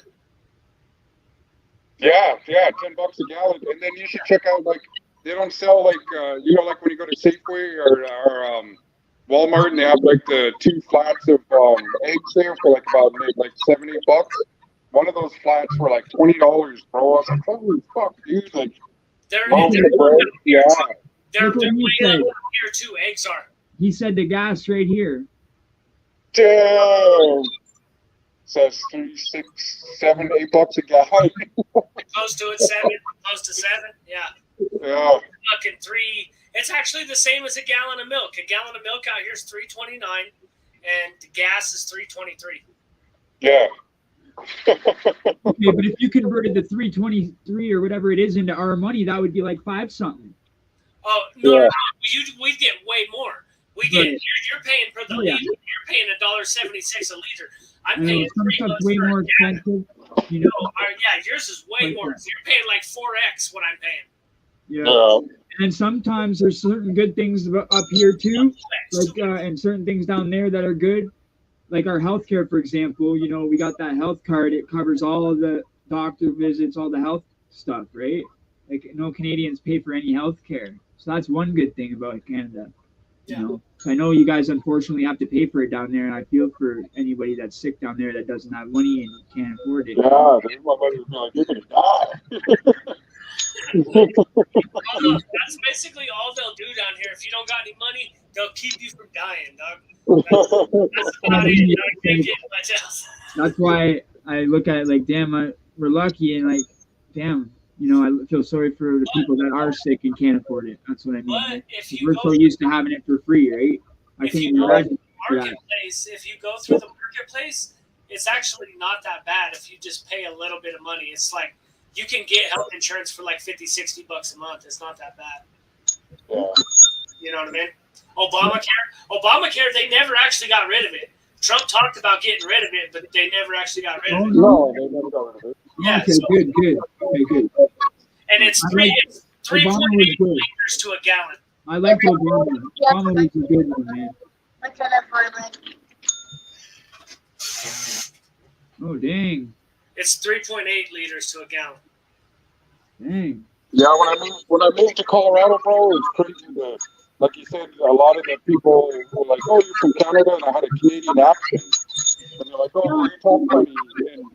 And Because I don't hear accent. Everybody here, we all talk the same. So I never ever thought of myself having an accent until Endlessly started saying, "You have an accent. You have an accent." yeah, How the heck do I have an accent? To Americans, I have an accent. So, okay. To yeah, me, it's like the only ones that have accents are like the South and, the South accent. And then like Boston, you got the Boston accent. But besides that, I don't hear an accent from you guys. yeah, yeah. No, you do. You have the Canadian accent, but it's when I moved here, the people are like, "Oh, where are you from? You're not from here." And they thought, like you said, they thought Canadians are weak or something until they beat the shit out of them. They're like, "Oh, this motherfucker got hands." They're like, "Yeah, Canadians know how to fight. You ever watch a hockey game?" True, eh? I say A too, and then it's like a lot of my American people would be like, you say A a lot. Now I even got my girl saying A after everything. It's funny as hell, man.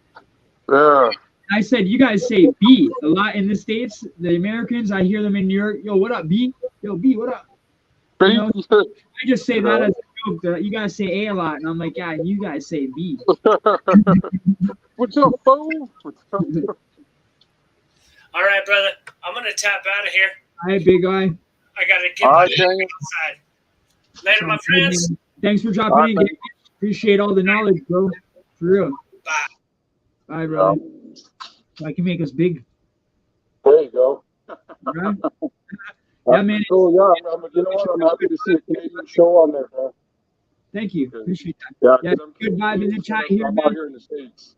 They're all good people here, brother, you know?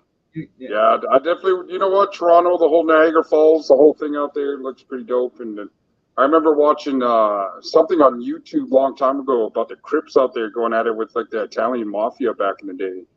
Oh, yeah, the Crips don't play out here, bro. The Crips are serious out here. Like people don't know about the gang banging down in Toronto. They don't know, so I'm trying to educate them. That's why I got the name Canadian Jail War Stories, because every time I was in jail, it was like gangland, bro. Like I'm one of the only dudes in general pop that's white, because Toronto's basically like 75% Jamaican, right? Yeah. And being out in BC when I was growing up in the '90s, I used to buy weed from Mad Child. Okay. Yeah. So, hey guys, how's it going? Yes. Yes. Some say Okay. Clinton sent me receipts. He All right. paid. So 4 menus. Okay. Okay. Eddie. I know. That's why he's like, I want to get some weed here. I don't get involved with the drama. You heard?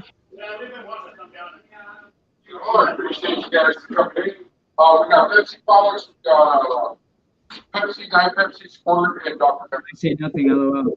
Yeah, man. New Age plug, brother. You don't want drama. You heard? I don't get involved in that stuff. Whatever you guys all got going on. Yeah, I know. Clinton. Same thing. So I don't know what y'all are doing, but I don't know what the hell's going on. Part in it, man, for real.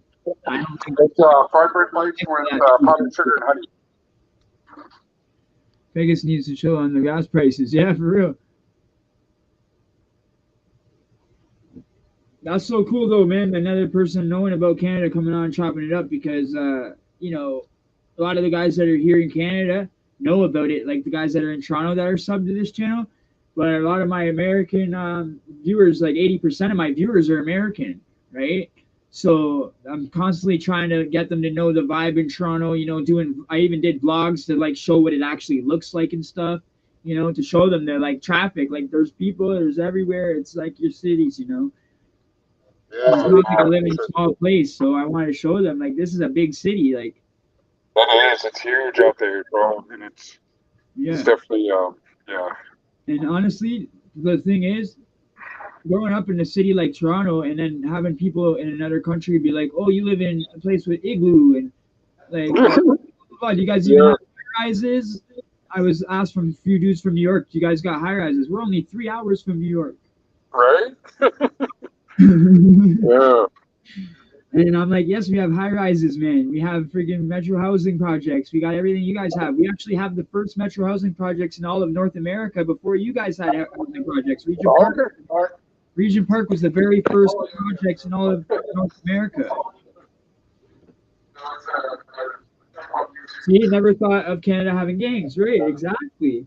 That's the thing here. But like, you know how down in the States, a lot of the housing projects have different. That's exactly how it is here. Like every different metro housing project, every different government housing area has different sets, and it's just crazy. Just down one street alone, just down Jane Strip alone, one strip of Jane Street has sets alone, just one street. So that's just. There's so many gangs in Toronto. It's not funny. It's like. And that's just the Crips and Bloods that are like mainly spoke on my channel. And like, there's so many other gangs that people wouldn't know of in the States, like Camel Tigers and like a bunch of other gangs that are smaller gangs that are strictly to this area that people wouldn't know worldwide. You know what I mean? Canada had a biker war in history. High rise igloos, yeah, that would be cool. That would be cool for sure. Yeah, man. Friggin', I didn't mind. I just like educating the people. It was actually I went on their podcast.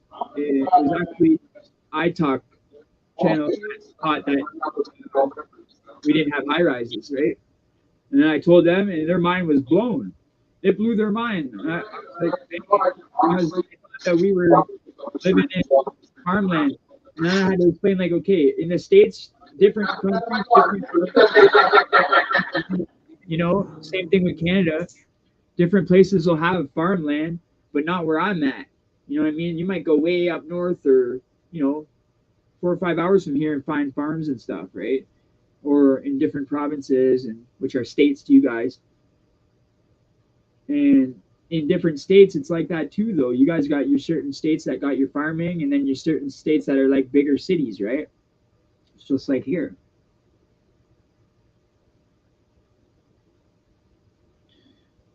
I'll just remove him until he comes back. That's Lucky Luke's a cool dude, man. I put him on mute and I put him back there while he's doing stuff in his place. I believe that's his restaurant or something where he works. I thought Canada had a HA biker group. Yeah, it does. We build high-rise igloos, rent expensive though. For real, for real. Yeah, for sure. Canada had, yeah, it did. Sunset. We got gangs from D east to D west. Oh, we got gangs from the east to the west. Yeah, we do. It is. It's crazy. And, you know, there's so many gangs just on the one street. I should just go through Jane Strip alone one day and just say all the sets all the way down Jane Strip. That would be a video on itself. Yeah, we do. We have HAs. Yeah, my older cousin's actually an HA. You know, he was a full patch. Their clubhouse got seized way back, long time ago, years and years and years ago. It was the actual downtown Toronto chapter clubhouse, and they all went to the pen years ago. My cousin and a lot of his brothers went to the pen, went to Joyceville Penitentiary, and that's when the clubhouse got seized and they got indicted and all that. Yeah, I know all of those dudes, man, from that chapter. Anyway, the downtown one. And I know them through my cousin, and that's it. You know, I'm not no biker, nothing like that. I just have one family member that is a full patch, and that's it. A few of my uncles are like just like hang-arounds and shit.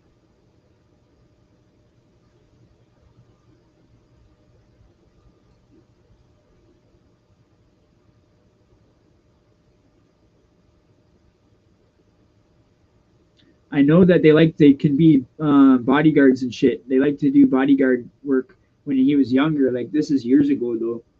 He would do bodyguard work for certain dudes in the mafia, like Italian mafia dudes. I don't know nothing about all that stuff, man. So I don't really speak on it. I only know what I learned, you know what I'm saying? Just little things over the years growing up around them. I was never in it, you know? That's why that got confused. You guys see that video of blood on the razor wire? That was totally freaking some weirdo troll at the very beginning of the video when I just said it was my cuz.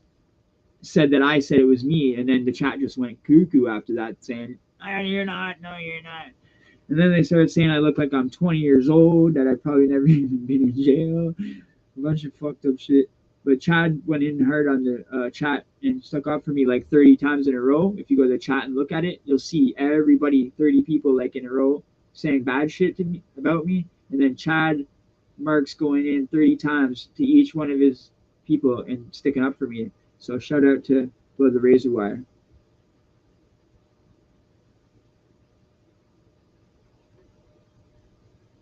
Now that we don't interrupt and we've been a lot better on interviews and a lot better on not interrupting people, I'm gonna have to do maybe another one with Chad. You know what I mean? Because I watched that interview back and I was like, damn, yo, I freaking interrupted, dude. I interrupted Chad so many times in that, and I looked like I didn't even know how to hold a conversation on YouTube.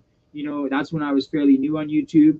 And when I watched that video back, I thought to myself, you know what? I'm not going to be interrupted like that no more. I'm not going to be. I'm going to do my best not to interrupt. And ever since then, I've been trying my best, and it's got a lot better. So I think I've progressed a lot better in the interviews and stuff like that. What do you guys think? What do you guys think? 6. Bronco, whoa. Didn't know that.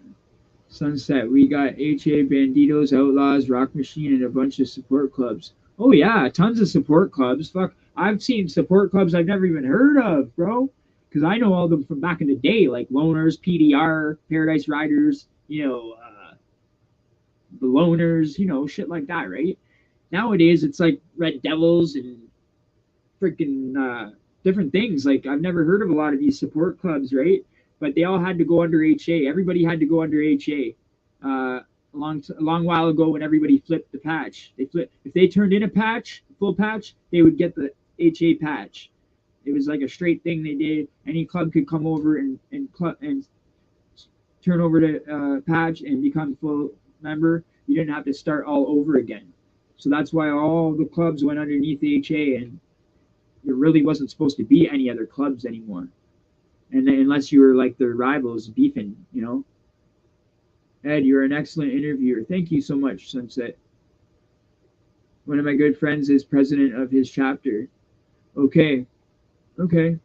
One of my good friends I grew up with, his dad was president of one of the chapters back in the day of his chapter out in a smaller area. You know what I mean? Not like Toronto or one of the big cities. It was actually a smaller area that he was doing. But yeah, I know quite a few of them, man. I know quite a few of them. They're my friends and stuff like that. But I wouldn't go and call them for backup or anything like that. I've never ever called anybody for backup like that, man. Like even though I know people, like even one of my cousins here, my cousin Conyo, you know, he's been a Crip since he was a kid. You know what I mean? So he has a lot of Crip homies. You know, my buddy Tony, this Vietnamese guy, he's like the head of his set, these Bloods at Jane and Eddie Stone. You know what I'm saying? And like that's one of my good friends too.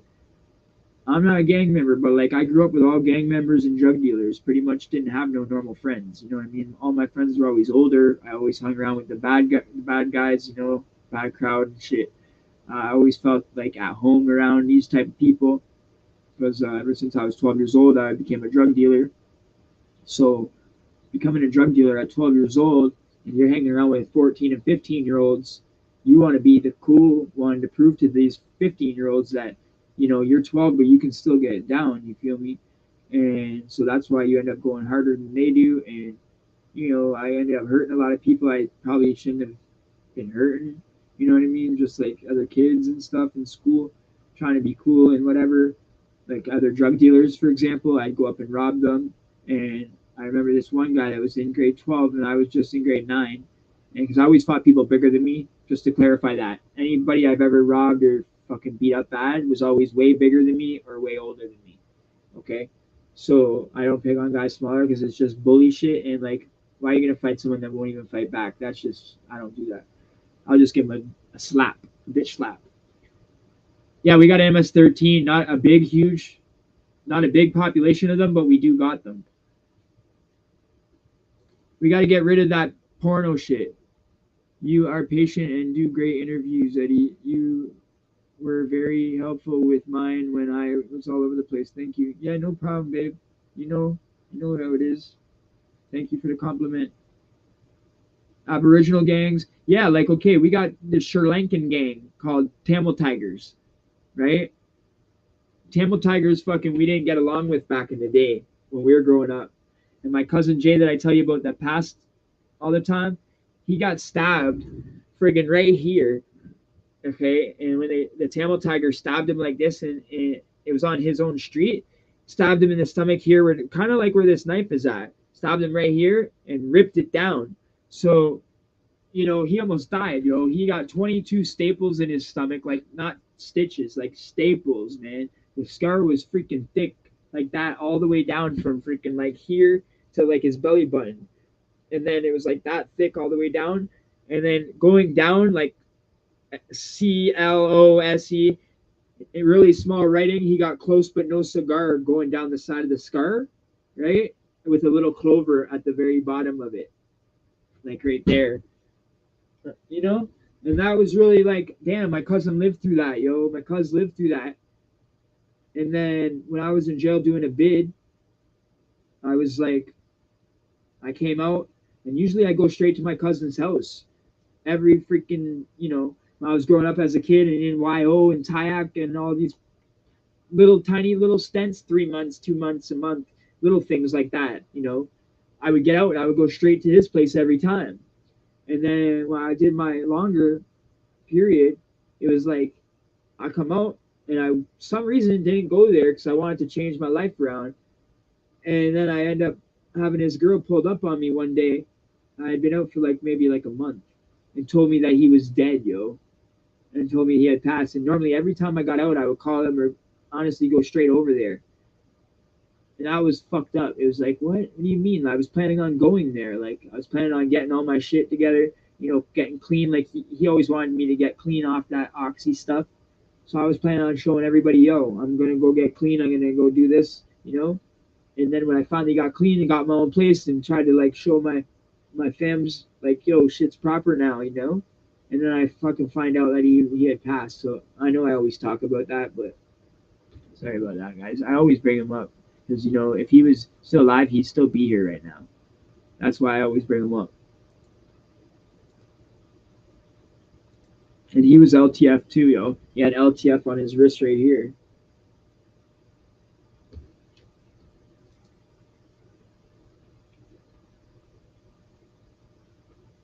Yeah, you're right, dude. Fucking my boys there, the Bloods that are Vietnamese, they're not the ones that are black. Like I know a few black sets that are like from Willowdale and a couple other places. But the Vietnamese set that I know that I'm really close with, they're Vietnamese, man. They don't play. They got fucking the good stuff. They got good everything, man. Okay, and they don't play around, bro. Like for real. I used to get taken to these places from Tony that were like so secret and underground and shit like that. It was like you go in there and it looked like a casino. I'm not gonna say anything where or anywhere near or any areas or anything, but you go into this place and it would literally be like a little mini casino, but it's not a casino. It would be like just like an underground casino type shit where they're playing Texas Hold'em for big bucks. And if you go in there, they'll get like these girls to make you Chinese food or they'll order you pizza. They'll do anything to distract you and get you to start eating food, especially if you're winning. You start winning, they're going to want to give you lots of food to try to distract you. They don't cheat, but they'll try to distract you with booze or food or whatever to, keep you freaking betting. You know what I mean? Where if you're like on point, you're going to be folding. If you got a shitty hand, you're not going to sit there and keep putting money in. But some guys have a shitty hand and they're eating the food, eating Chinese food. They don't, okay, yeah, call. Loyalty to family. Yep. That's what it means. Loyalty to family. Yep. That's what it means. That's a good damn thing, isn't it? Loyalty is everything. Family is everything and loyalty is everything. And I'm not talking about family like actual bloodline family, I'm talking about family like people that are there for you type family. I don't have much family left. All my peoples are dead. My dad's passed. You guys know my story. A lot of death. Okay, I'm almost numb to death. That's how bad it is, and I don't even know like if it's real. That's how numb it is. It's like, is death even real to me? I don't know. It's weird because so many people have died in my life, and then I've almost died a few times too. And it's just like, thank God I'm not on drugs, because when I was on drugs, I used to think that it wasn't even real, and I'd just be like fucking weird and just asking for it, more or less, asking to die, more or less. Back then, before I changed my life around, let's get that clear. I was just at the point where it was almost like I wanted somebody to shoot me in the face or something. Because I was such a drug addict, it was like I had to resort my whole day around drugs and finding the drugs and getting the drug dealer or robbing the drug dealer. And it got to the point where it was so fucking hard to get a drug dealer to come and sell me stuff because they're scared that I'm gonna rob them. And it got that bad where I'd have to sit there and like tell them, I'm not gonna rob you. I'd fucking go on for like half an hour telling them, I'm not gonna rob you, bro. I swear I'm not gonna rob you. And then when they get there, what do? I fucking rob them like an idiot. And then I don't have nobody to get the stuff from again. And then it's like, fuck, man. Now I'm going around writing the fucking prescriptions. I stole the script pad from a doctor. This has all been convicted on, so I can speak on it. I steal the script pad and I start writing my own prescriptions for 90 pills a month. And my dad was fucking getting pills because he's quadriplegic. So he's getting 120 pills a month. It just got crazy with the oxys, guys. It got fucking out of control real fast. We're here for you, Ed. Thank you. in the 90s, you would know which gangs are in certain areas. Everyone was flying flags, right? Now you won't know unless you're in the streets, right? Right. And you know certain hoods, certain areas, certain hoods or certain projects, certain areas have beef with other areas. You know what I'm saying? Like Jane and Finch and shit like that, for example, is an area. They might have beef with another area. You know what I mean? Or they might have beef with another. For example, like up top in Bottom never used to get along. You know, now Bottom's gone, and now Connections is gone. I filmed that in a vlog when I was at Eddystone. I literally walked by Jane and Finch Connections. The whole fucking housing projects is gone. This thing was freaking long as hell. This thing was huge. Huge fucking area. Just all dirt with a fence around it. They're probably gonna put up high rises or some shit, but that's fucked up. Like I haven't been down there in a while, but I didn't expect to see a dramatic change like that. Like the whole fucking hood gone. Like what? That was a blood hood over there. The Jane Finch Connections. That was all blood, and it's all that whole hood's gone. It was crazy. Or even across the street, yeah. Here it's mostly blocks, right? That beef each other. Ops could be a block over. Yes, yes, brother. Yes, you got it right on the head, brother. Right on the head. You feel me? In different projects. That's right. That's right. Six, you're talking truth, bro. He's talking truth. Chinatown dealers in NY are told to sell outside their area. Do not sell to Chinese. Oh, okay. No, no, I don't know any Chinese.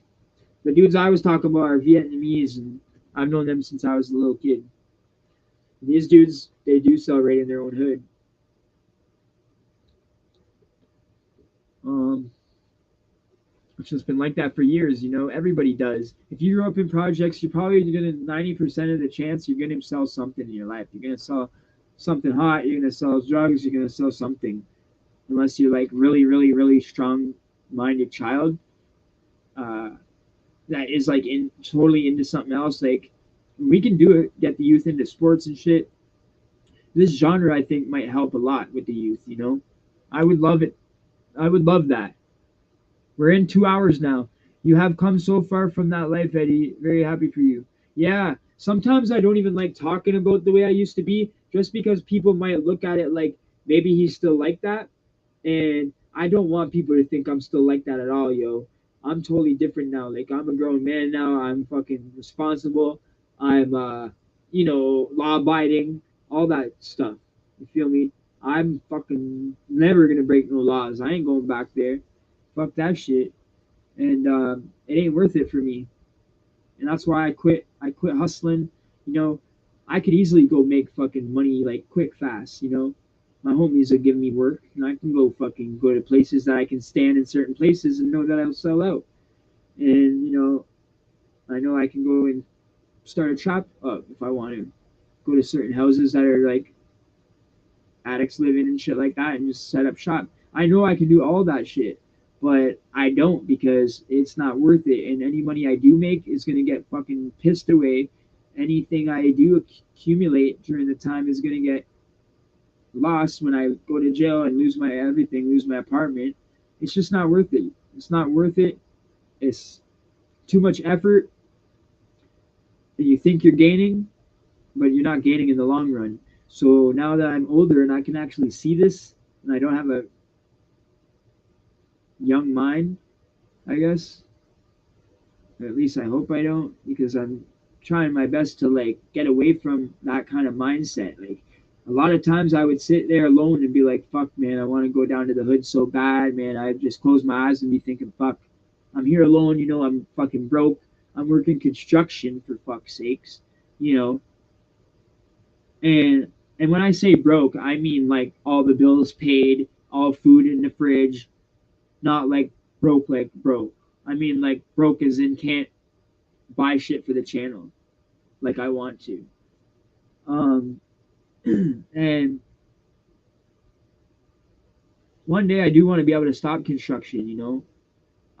I do want to work it for a long time. Like even if I blow up or whatever, I would still keep working because I'd be scared. Like I wouldn't have the number one thing to me is the roof over my head, right? So to me, it's like I would keep working for a long time after I would blow up. But if I had enough money saved up, then I would fucking probably take a long, long break. Then I deserve a long ass break. You feel me? You guys seen how much weight and shit that I've lost this year? That's from working two jobs, YouTube and construction, and trying to pursue my goal with music, and just stress on top of it, not eating right, eating junk, eating fast food, and eating garbage, you know, stuff like that, without like proper vitamins and proper nutrition and shit like that. Eating bull crap from coffee shops every day and stupid crap like that, you know, drinking shit like this instead of healthy stuff. And food is better on the outside. Yeah, it is. That's right. And everything's better on the outside. Freedom is a must. You heard? Freedom is a must. We dangerous. Don't fuck with us. We the best. Fuck the rest. I put 8 holes in your fucking chest. I don't care if you got a vest. Then I'll put one in your head, and you did. See red? Just call me Ed.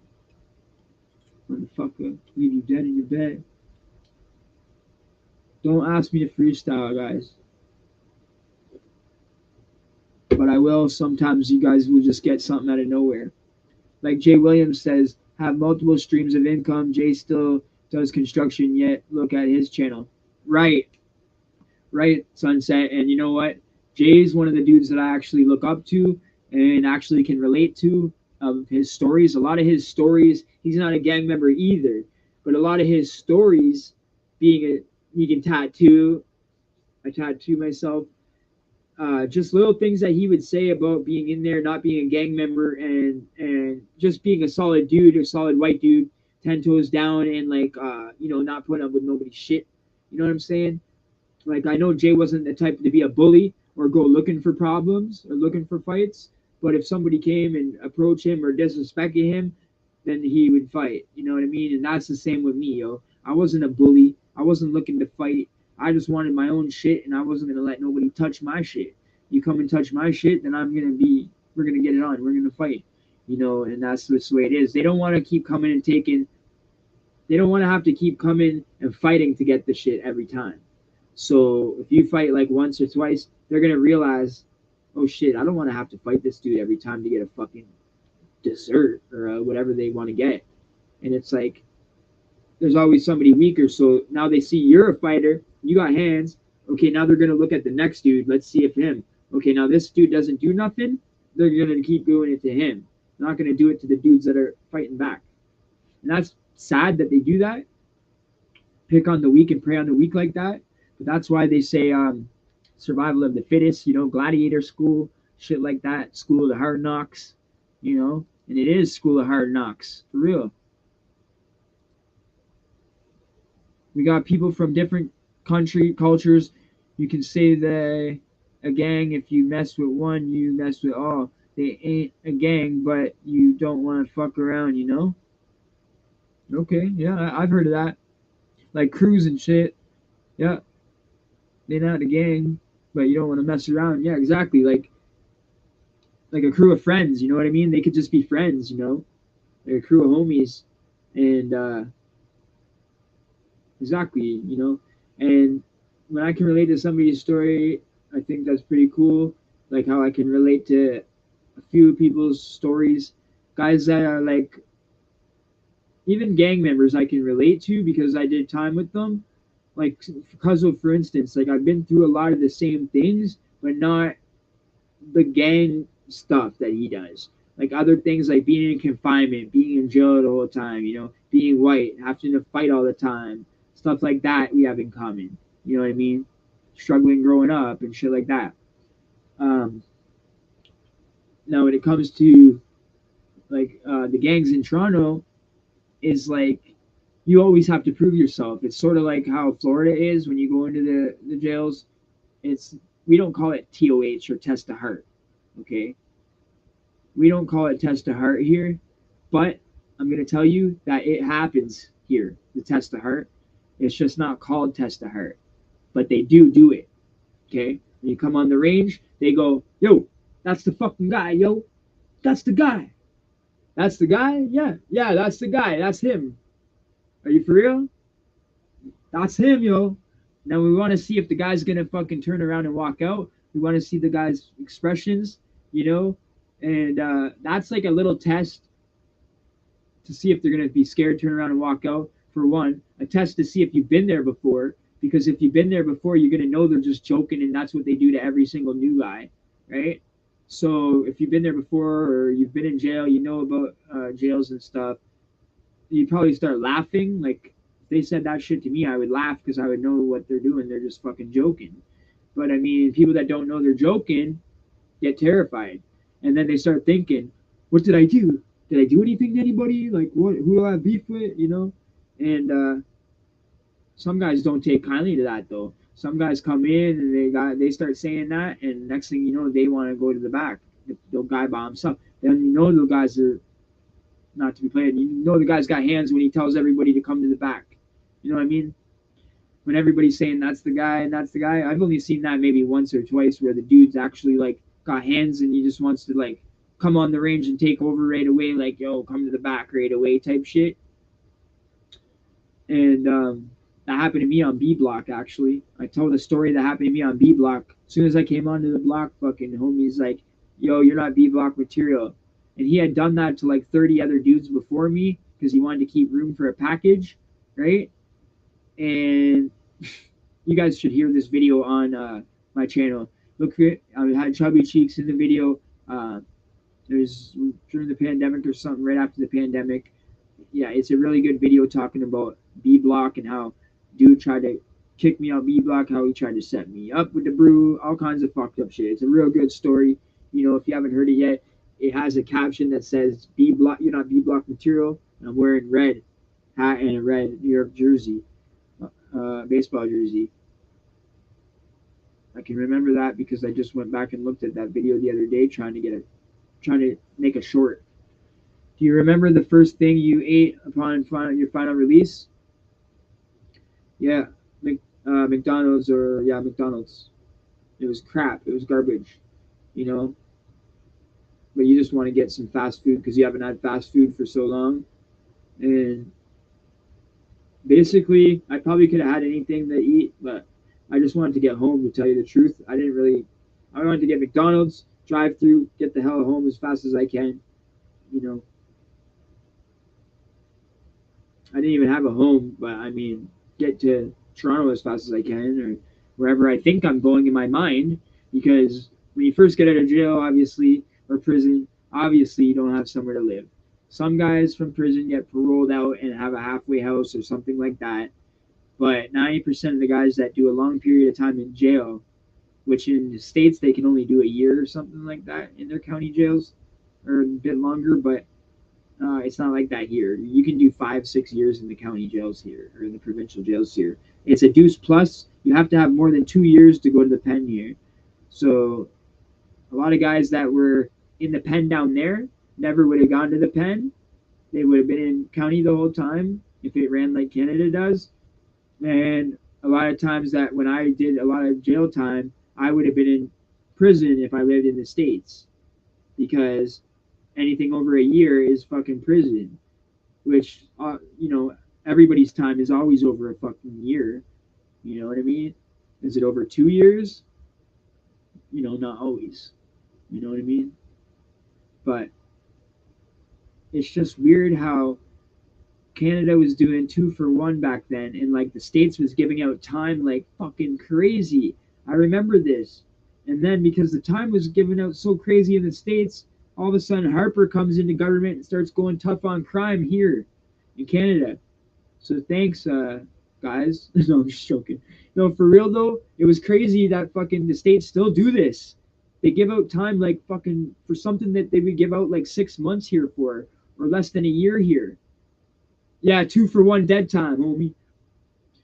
So it's not anymore because Harper took it away. The fucker went tough on crime, and it's only 1-for-1 now. But back then it was crazy, yo. And you know, taking that away, and I see in the States, Okay, for an example, back then before weed was legal, I'd see guys get caught with like a grow up or 5 pounds of weed or some shit and get like 10 years, fuck, or even longer. I've seen. I was feeling sorry for people in the states, man, because it's like the time difference is nuts. Like literally, for like an assault cause bodily harm, assault with a weapon, I've done that like probably like 4 or 5 different times, and in the states you would probably get 20 years for that shit. You know, that's crazy. Where here you get like 5 years, for example.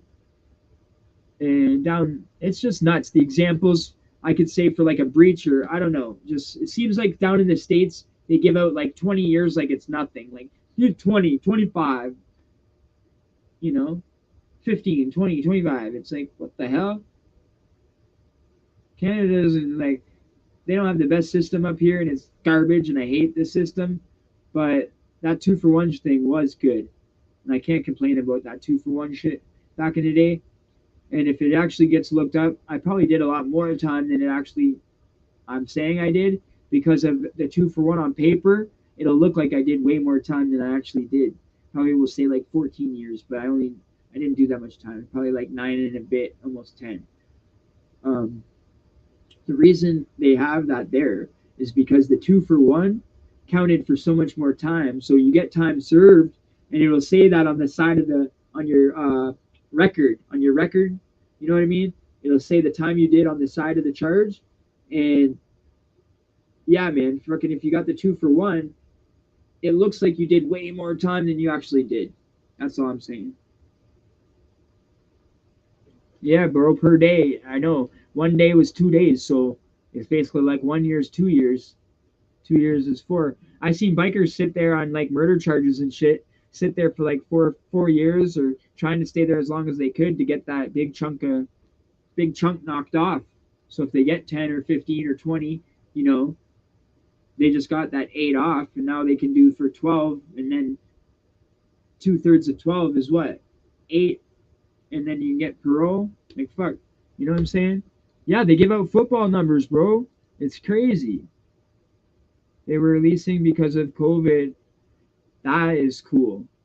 On the outside, they threaten people to get the needle or go to jail. Okay, yeah. He threatened to get us fucking pay our checks back that they gave us or go to jail. Thank God the NDP leader, Singh, the head of NDP party, said no. They had to have the majority vote and have all of them say yes. Thank God that Singh said no. Or a lot of people would be in jail right now for getting a check that the government said, stay home, don't go to work, and we'll give you this check. Now they come back after the pandemic's over. Oh, you got to pay those checks back, or you go to jail. It was like what?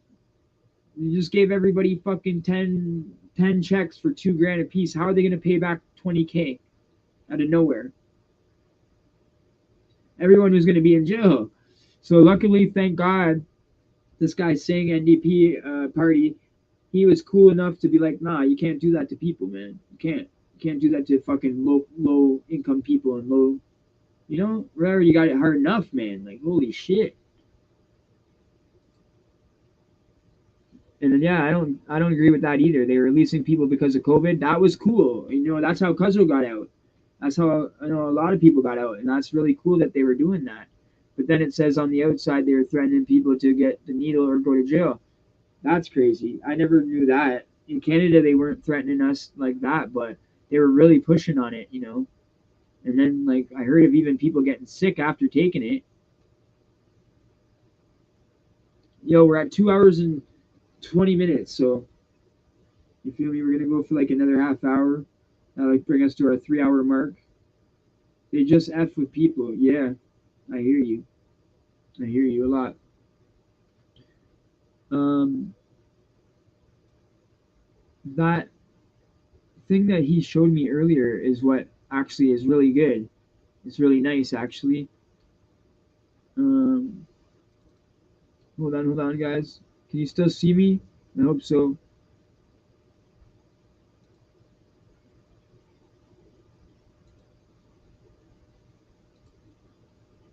Oh, dang. That looks freaking hella good. Damn, that spaghetti looks good. That's going to be my spaghetti soon. Yeah, yeah, yeah. All right, so I'm just looking for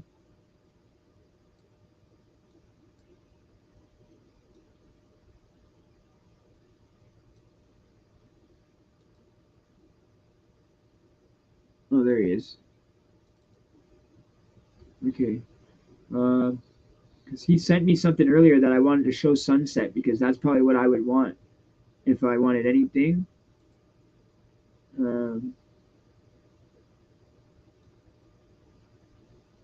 Let's see.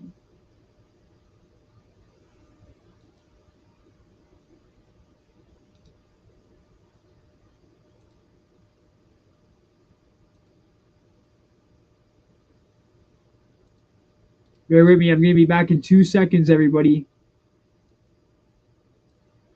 I'm just screenshotting this so I can show you guys. Okay, there we go. There we go. There we go. My bad. What in the sweet F is going on, Eddie? Good to see you on the Saturday Night Player. What's up, fam? Basically, what's going on was nothing much. I clicked off the screen to go to Instagram so I could get this picture that I'm trying to show you guys. This is what I need for the channel, and this is what basically is everything I would need, except for auto tune. I probably would need after that, but this is what I really need. But I don't know. I don't know if it's going to show up in the chat or not because it's an image.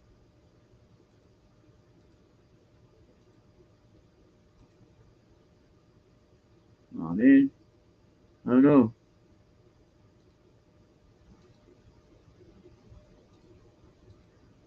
I don't know. Can we click on the image or not? Probably not.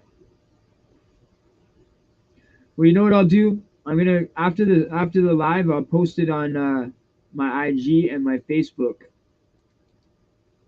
All it is just it's like a little bundle of like everything. It's like a good deal. It's a bundle. Instead of just paying like X amount for a really expensive mic, it's like medium. It's not like the top of the line $1,000 microphones and stuff, but it's better than what I have. You know what I mean? That's serious man work, brother. Relaxing, man. Got to do railroader stuff tomorrow. Oh shit, dude. Railroad shit is fucking hot. Hot work if it's in the summer. Fucking beating down on that. What are those rocks called in there? Are they a special name or are they just fucking rocks? Those black rocks in there on the tracks. We used to walk down the tracks in Newmarket a lot. We go up to parties in New York region in Newmarket very often when I was in high school in the dog patch, Quaker, Sanford Street we used to go to all the time, Main Street. There's a lot of parties up there. Back when we were in high school, it was all about where the party is at on Friday night, Saturday night. So now that I'm grown and everything, I'm like, yeah, Saturday nights, we come to the chat, you know, you guys can get lit, do what you gotta do. You feel me? Get drunk, do what you gotta do. I don't hate. You know? I just like everybody coming chilling with positivity, as long as you don't get drunk and start going cuckoo and calling everybody names and shit. Me, I don't drink, but if I was a drinker, when I did drink, I would just fall asleep, yo. I get real tired, you know? What type of drinker?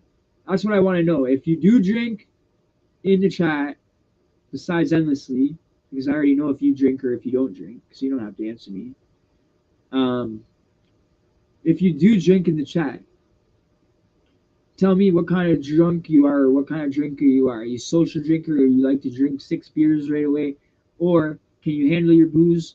Or are you like someone that always has to fight when you're drunk? Or are you like a rah drunk? Or are you like someone like me that gets real tired and passes out?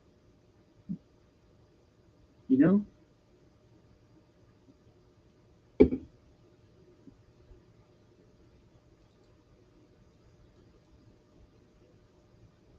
Okay. Boss Rock or Stones. Okay. I knew they had a different name, bro. They look a lot different. Yeah, we used to use the train tracks as like an escape route from the police. Believe it or not, we did. There was like a little thing to jump off of behind a fence in this backyard. We knew a certain backyard where you could hop the fence, jump down off the side, and you would land on this train tracks, right? And then we run down the train tracks to like where this little path was in the high grass. And then when we get to that point, we go through the high grass like a little, and we come out at the back of a school, cut across the parking lot of the school, come out on the back streets. That was like the sickest escape route. It would bring us from like one side over here to like the far side away, way streets over, like on the other side of town almost. That was freaking a cool little getaway. Me and Mike, Cody, and Dave had back in the day.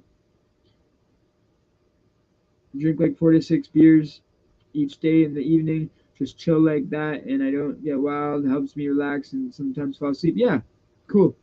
Good answer. It's a sick answer, bro.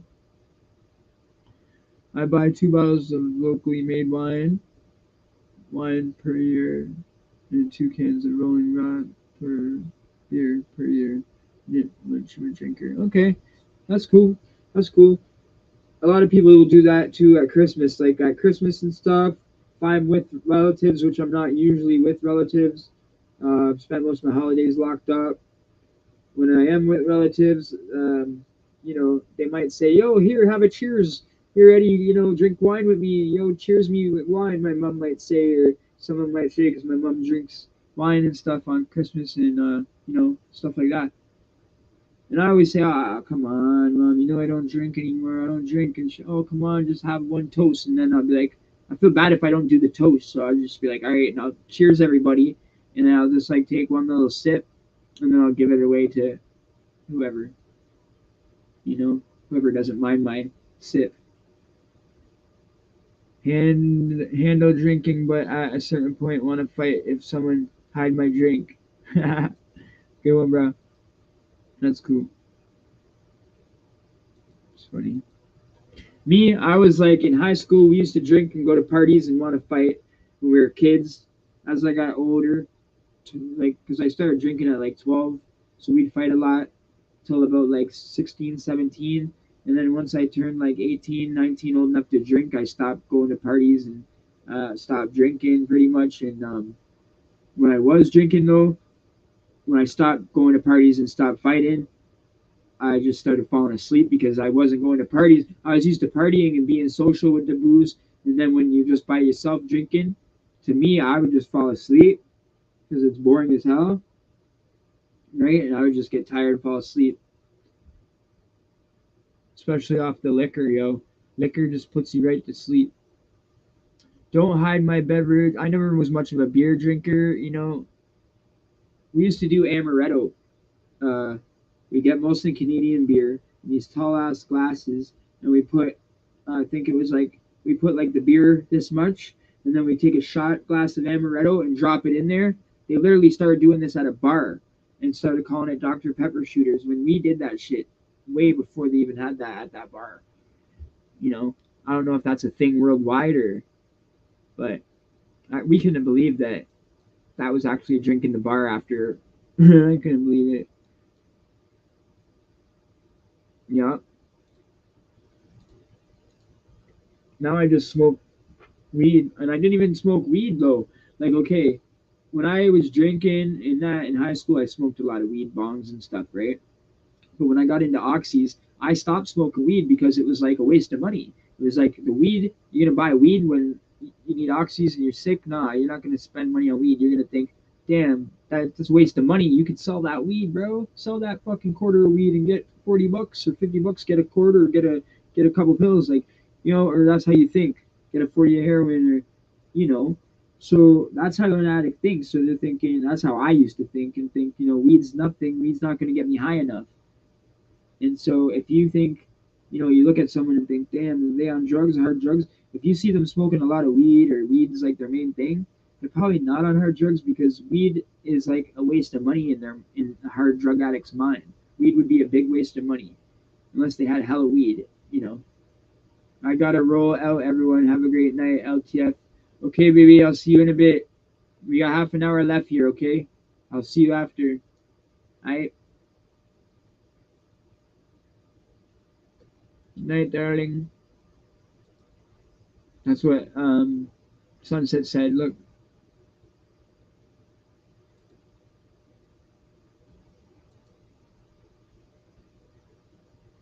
in Trinidad we do half beer, half rum. Oh shit, Jamaican rum, right? Ray and nephew.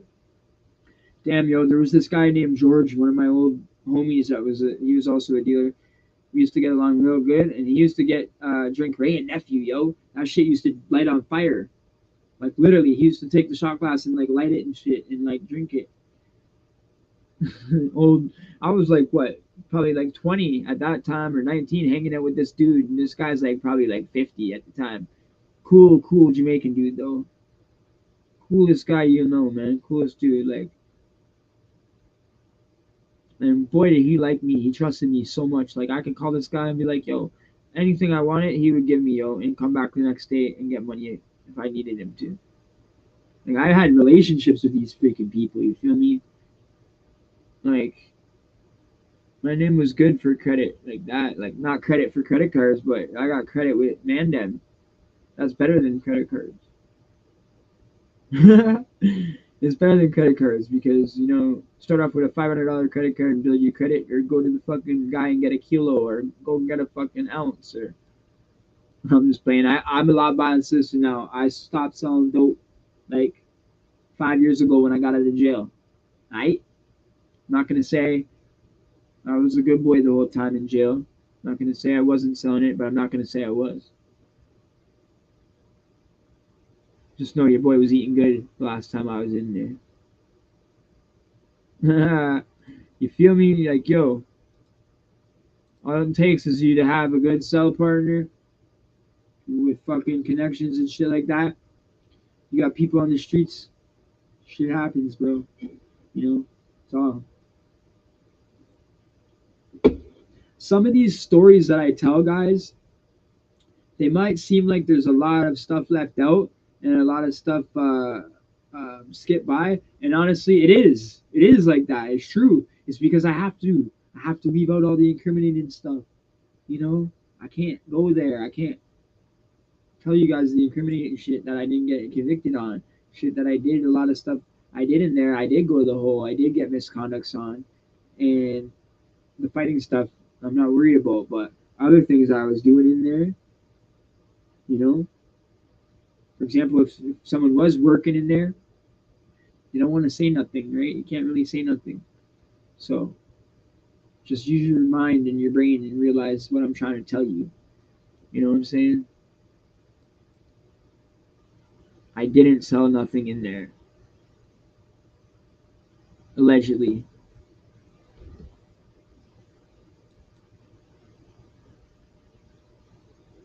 But yeah, I had to pay bills, man. Fuck it. You know what I mean? All I know is I was in jail a long time and I paid my fucking bills. And that was hard. It was really fucking hard to pay bills when you're in there, bro. You know what I mean? You don't got a big bank account and you're just like paycheck to paycheck type person, and you go to jail. A lot of times you go get evicted, they chuck all your shit out on the streets, tastes the same. We got our own rum, but my favorite is J. Ray and Nephew's. It's the closest thing to Mountain Dew, aka moonshine, Caribbean style, made with pure sugarcane. Dang, yo. That Ray and Nephew stuff was what I was just talking about, that my homie used to light on fire and shit. That's what I said. I said Ray and Nephew, overproof rum, 100% overproof. Dang, that shit is strong, yo. People used to literally cut rubbing alcohol, or if you had a cut and you didn't have rubbing alcohol or peroxide, you could probably use that Ray and Nephew shit. Yeah, Bronco sounds good, bro. That shit sounds good. That sugar cane, whatever it is, sugar cane's good. That's what they make. I know they make something good with that. Like, what are those things called? What are those things called that you get at Canada's Wonderland that are those big waffle things with all this white, seasoning and then cherry or strawberry or something in the middle? Do you guys know what that is? Fuck, I forget the name. Funnel cake. Funnel cakes. That's what they are. Is sugar cane on funnel cake? Overproof rum from Jamaica. Yep. It is. The dude that I was talking about was Jamaican George. He was like 50. He was cool. He was cool as hell.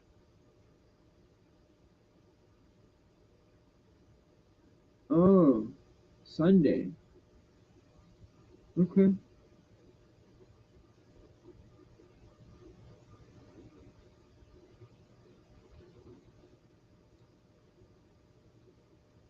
Okay. I didn't. Did I miss something? Did I miss something? That. Oh, okay. You were trying to tell me what that thing was at Wonderland. Okay. No, it's called a funnel cake. And what it does, it's weird. It's like this deep fried, almost like a deep fried huge waffle, like this, not in the shape of a waffle. And it's like this thick. And they put this seasoning powder white. I don't know if that's sugar cane or not, but they put that on there. And then they put strawberry and shit in it. And they have all kinds of other goodies and like different toppings that you can put on it. You know what I mean? Different chocolate sauces, cherry sauces, sparkles, you name it. They have like a whole row of stuff that you can pick from to put on your thing, right? However you like it. But for some reason, why I keep thinking sugar cane is that white sugar on top of it. It tastes like Caribbean moonshine. All right, that's cool. I like making moonshine. I can't make it like you guys that fuck that. I can make it in jail, you know, if you let it go past the wine stage. Like now you make the fruity wine, and then if you let it go longer with your mash, keep your mash for a long, long time. Eventually, you'll get some good shine. But it's a different process. It's hard when you're in jail and you don't have a lot of ingredients. It's probably a lot easier to make in the pen in prison for sure, because they can get access to a lot of sugar. Where in jail, they only let you fucking get like, here's one sugar packet in your tray for coffee, or you can order 10 packs of single serving packs, a 10 pack for like 40 cents. But if you order a whole whack of them, they like put a limit on that shit. That's icing sugar on the funnel cake. Okay. Video quality is great. Oh, thank you. Appreciate that. Even though I want to upgrade it more, you know, it's a little. I tried my best, with this thing. I'm trying to make the lighting proper. I got all the lights in the house out. Trying to make it so I'm not so damn white all the time, because I am real, real white, but not how it looks like on the screen. You know what I mean? Like, I don't know. It's because all the walls are white, and then the lights above me shine right on me and shit like that. That's why you can see in the dark I'm not shining like how I was. Like before, you could barely see me. I looked like I was albino or some shit. Like, I don't know. Nothing against albino people, but oh man. After 2 hours and 40 minutes, it's getting real tired. I'm sure everybody's getting tired. We've been in here. I'm sure you guys are all. We're at a different live too. Um, earlier we were all at. Earlier today, we were all at a different live. Yeah, it's funny as hell, right? This chair, endlessly has the squeaky bench, and I got the squeaky chair. I can't wait till shit starts going properly. Once we get the 1,000 subs, guys, we're gonna be good. That's it. That's all we need. We just need to keep growing. We're gonna do it. I know we are. LOL, you're half Irish, bro. It's illegal to make moonshine in the Caribbean. Half a glass will mash you up. Okay. Yes, I'm half Irish. That's why I'm so damn white. You heard?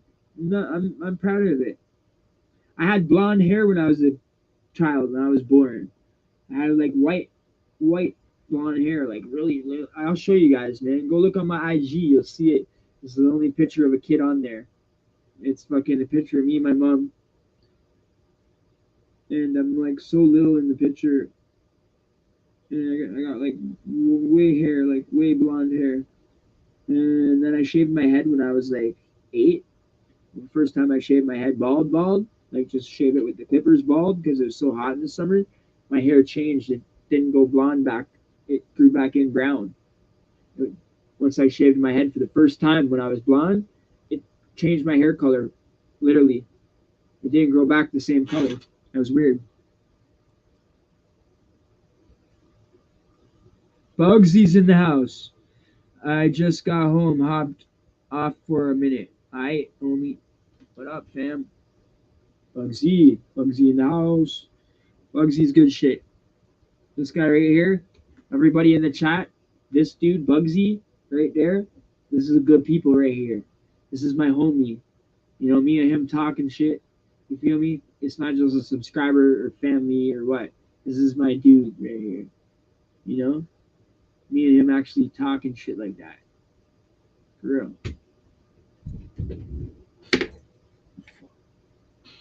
Right, Bugsy? You the homie, right, homie? You the man, doggy. Six Bronco, what up? Getting crazy. What's getting crazy, dude? What's getting crazy? Don't get involved in the drama. Don't read into it, bro. Don't read into it. Don't get involved. Don't be taken. It's just too much. I'm not getting involved in no dramas with whatever's going on between all these different people in Broken Misfits. It's not right to take sides and shit, you know? I don't know what's going on. And I don't want to know. If it's not concerning, like, honestly, I guess I have to know because it's the family and shit. But it's like, fuck, man. I want positivity and I want peace, you know? I don't like everybody fighting and bickering and shit, especially when it's all in the family, like. Right? So I don't even know what's going on. All I know is fucking it's not fun. It's not good. It doesn't look good.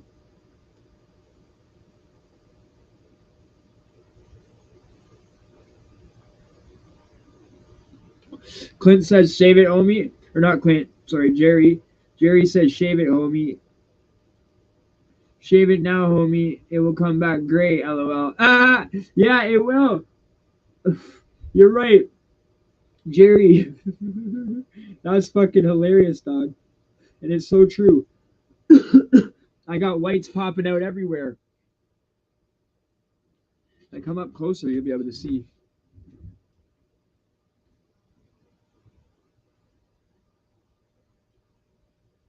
You know?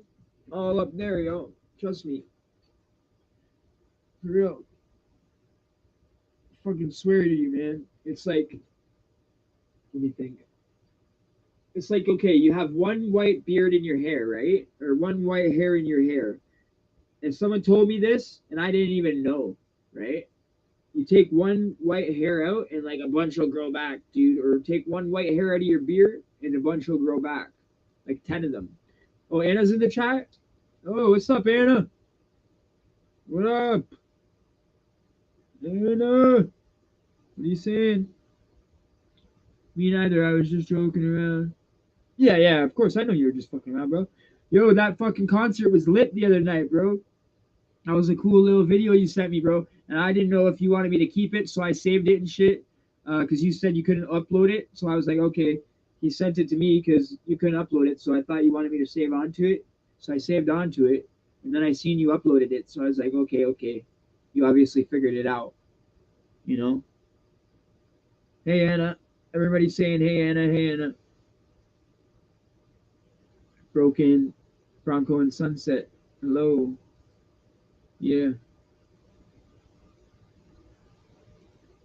Thanks for dropping in, Anna. Thanks for support. Appreciate it. Means a lot, you know? Means a lot to have the family come by. For real. We've been on for 2 hours and 43 minutes.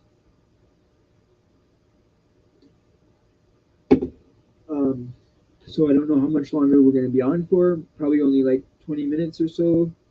But I'm sure that I'm still happy that whoever makes it and smashes that like, you know what I mean? Doesn't matter if you're here for 5 minutes, 1 minute, or the whole stream. You know what I mean? If you got things going on in your life, you know, it's just, I'm talking to the whole chat too. Don't think like you're obligated or this or that. Just smash the like, man. You know what I mean? Even if you can't make it, you know, you gotta go somewhere and you see the notification or something, you know, you're gonna be busy, you can't make it. Just fucking takes 2 seconds. See a notification, smash on my like. You know what I mean? It's not that hard. And all the new subscribers, I'm really, really saying thank you for coming to the channel. A lot of new subscribers lately, and a lot of new people. You know, we've gone up quite a bit in the last week. I think like 30 subs. So that's a lot for me. You know, I don't grow very often. We're a slow growing channel here, but steady. You know, steady views. I mean, like, at least we get the views. That's the main thing. So once we do get it up to 1,000, at least we got some views. You know, people that are subscribed here, they like to freaking return. I noticed that. And a lot of the people that aren't subscribed to the channel, that watch everything, they return a lot too. So the guys that are out there that are watching all the content, or at least 80% of my content, and that are still unsubscribed, what is the matter, guys? Just hit the subscribe button. Thank you.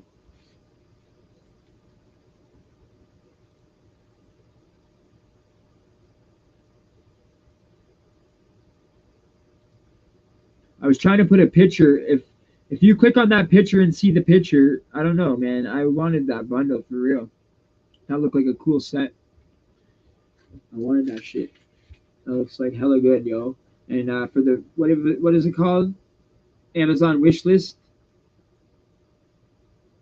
Last week I was able to stay for the last hour and a half. Tonight I'm home, so I'm here as usual. Thank you. Appreciate you. Really do. And I'm on StreamYards. I don't know if you have a wrench, but when we go on YouTube, I'll be handing out a wrench. If you don't have one, you definitely got one. A lot of people. Anna's new profile. I'm gonna have to give that a wrench. Give you a wrench. Bugsy. I think Bugsy already has a wrench. Pretty sure everybody else has one that needed one. Yeah, so we're good. Sorry, I'm getting a little tired. Not as talkative. Just been like talking for 2 hours and 40 minutes straight. You feel me? So if anyone wants to ask me anything, that would help out a little bit. If you guys got any questions for the end here, because it's the end of the stream. Pretty much, we got 9 people here, 8 now. So we're just coming up to the end. It's been almost 3 hours, and I've been on like a few of my homies' lives today too. It's just been a long day, you know. I hope you guys enjoyed the stream. You know, it was real cool chopping it up with Gangish and Lucky Loke. You know, Eddie, you're straight up fam. You got a place down in Pittsburgh when you can come down here sometime. Respect. Thank you, brother. Couple more years, you feel me? Couple more years. I think it's 10 years. Yes. And I gotta give you a wrench when yes, I changed my name to my yeah. I figured. I know. I figured, Anna. I knew that. And I knew that it was you, and that's why I said I got to give Anna a wrench, and whoever else is friggin' needs a wrench. You can't give a wrench out here. So when we go to the other place, what? I don't have none.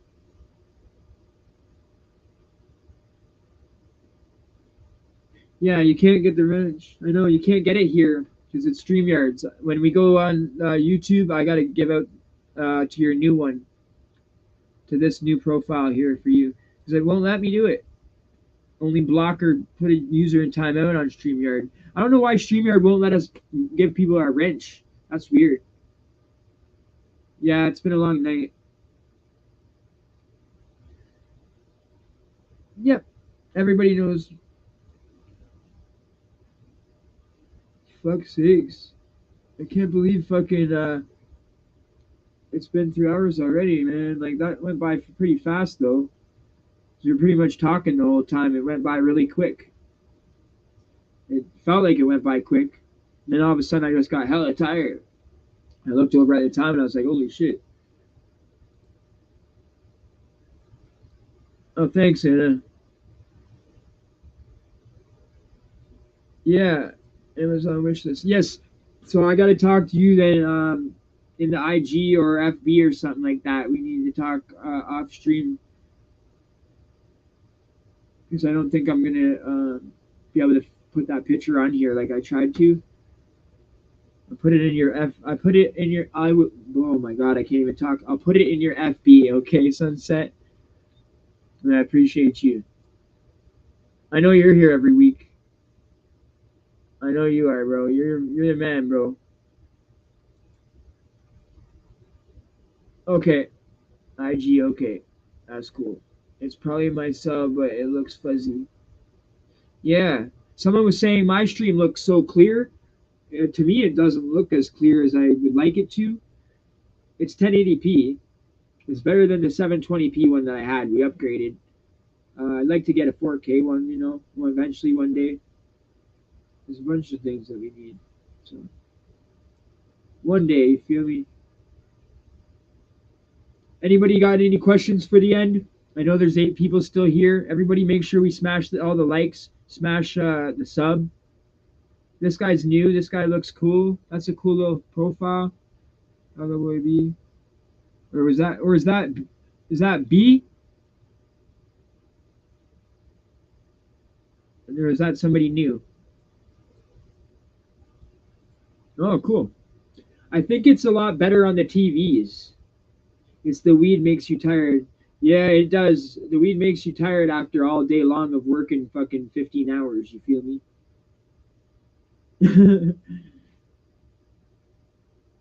No, for real, dude. I've been up since what time did I wake up? 7 o'clock this morning. I woke up, right, and I start right away jumping on. What's up, everybody? Good morning.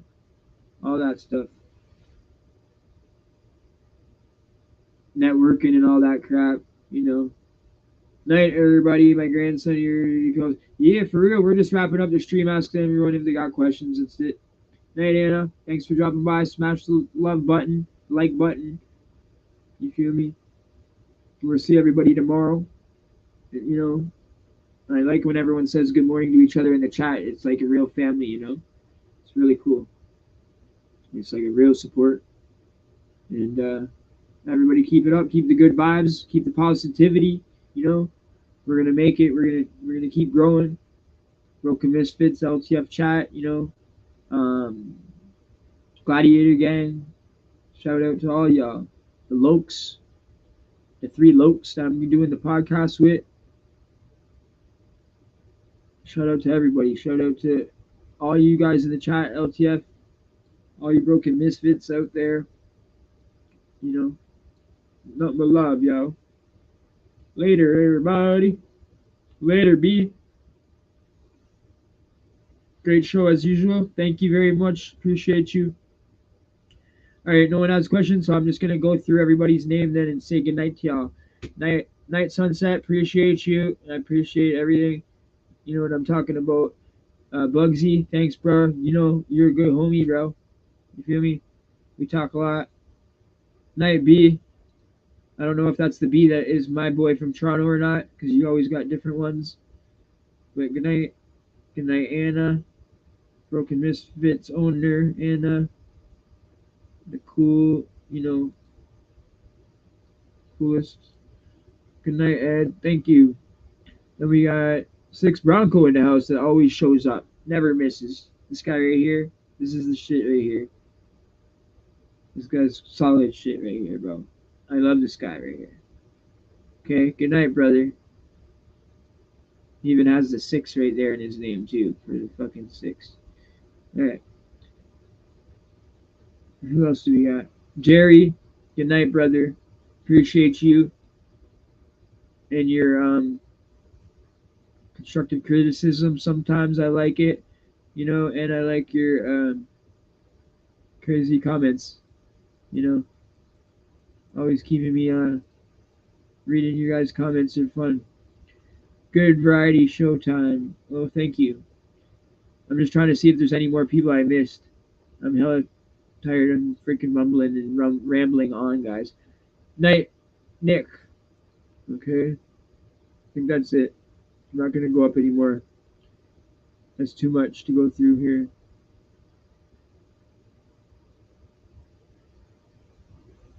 Yeah. Okay, we're good. All right, everybody. Appreciate you guys. I think there's a new comment. Night, stay humble. Where is everybody from? He's from Georgia? Yeah, everybody. Okay, NY. Okay, cool. That's sick. I'm gonna stay humble. You know I will. Just gonna go hang out. You feel me? I'm all good. Gonna go to bed shortly. Night, y'all. Peace. Appreciate you. Night. See y'all tomorrow.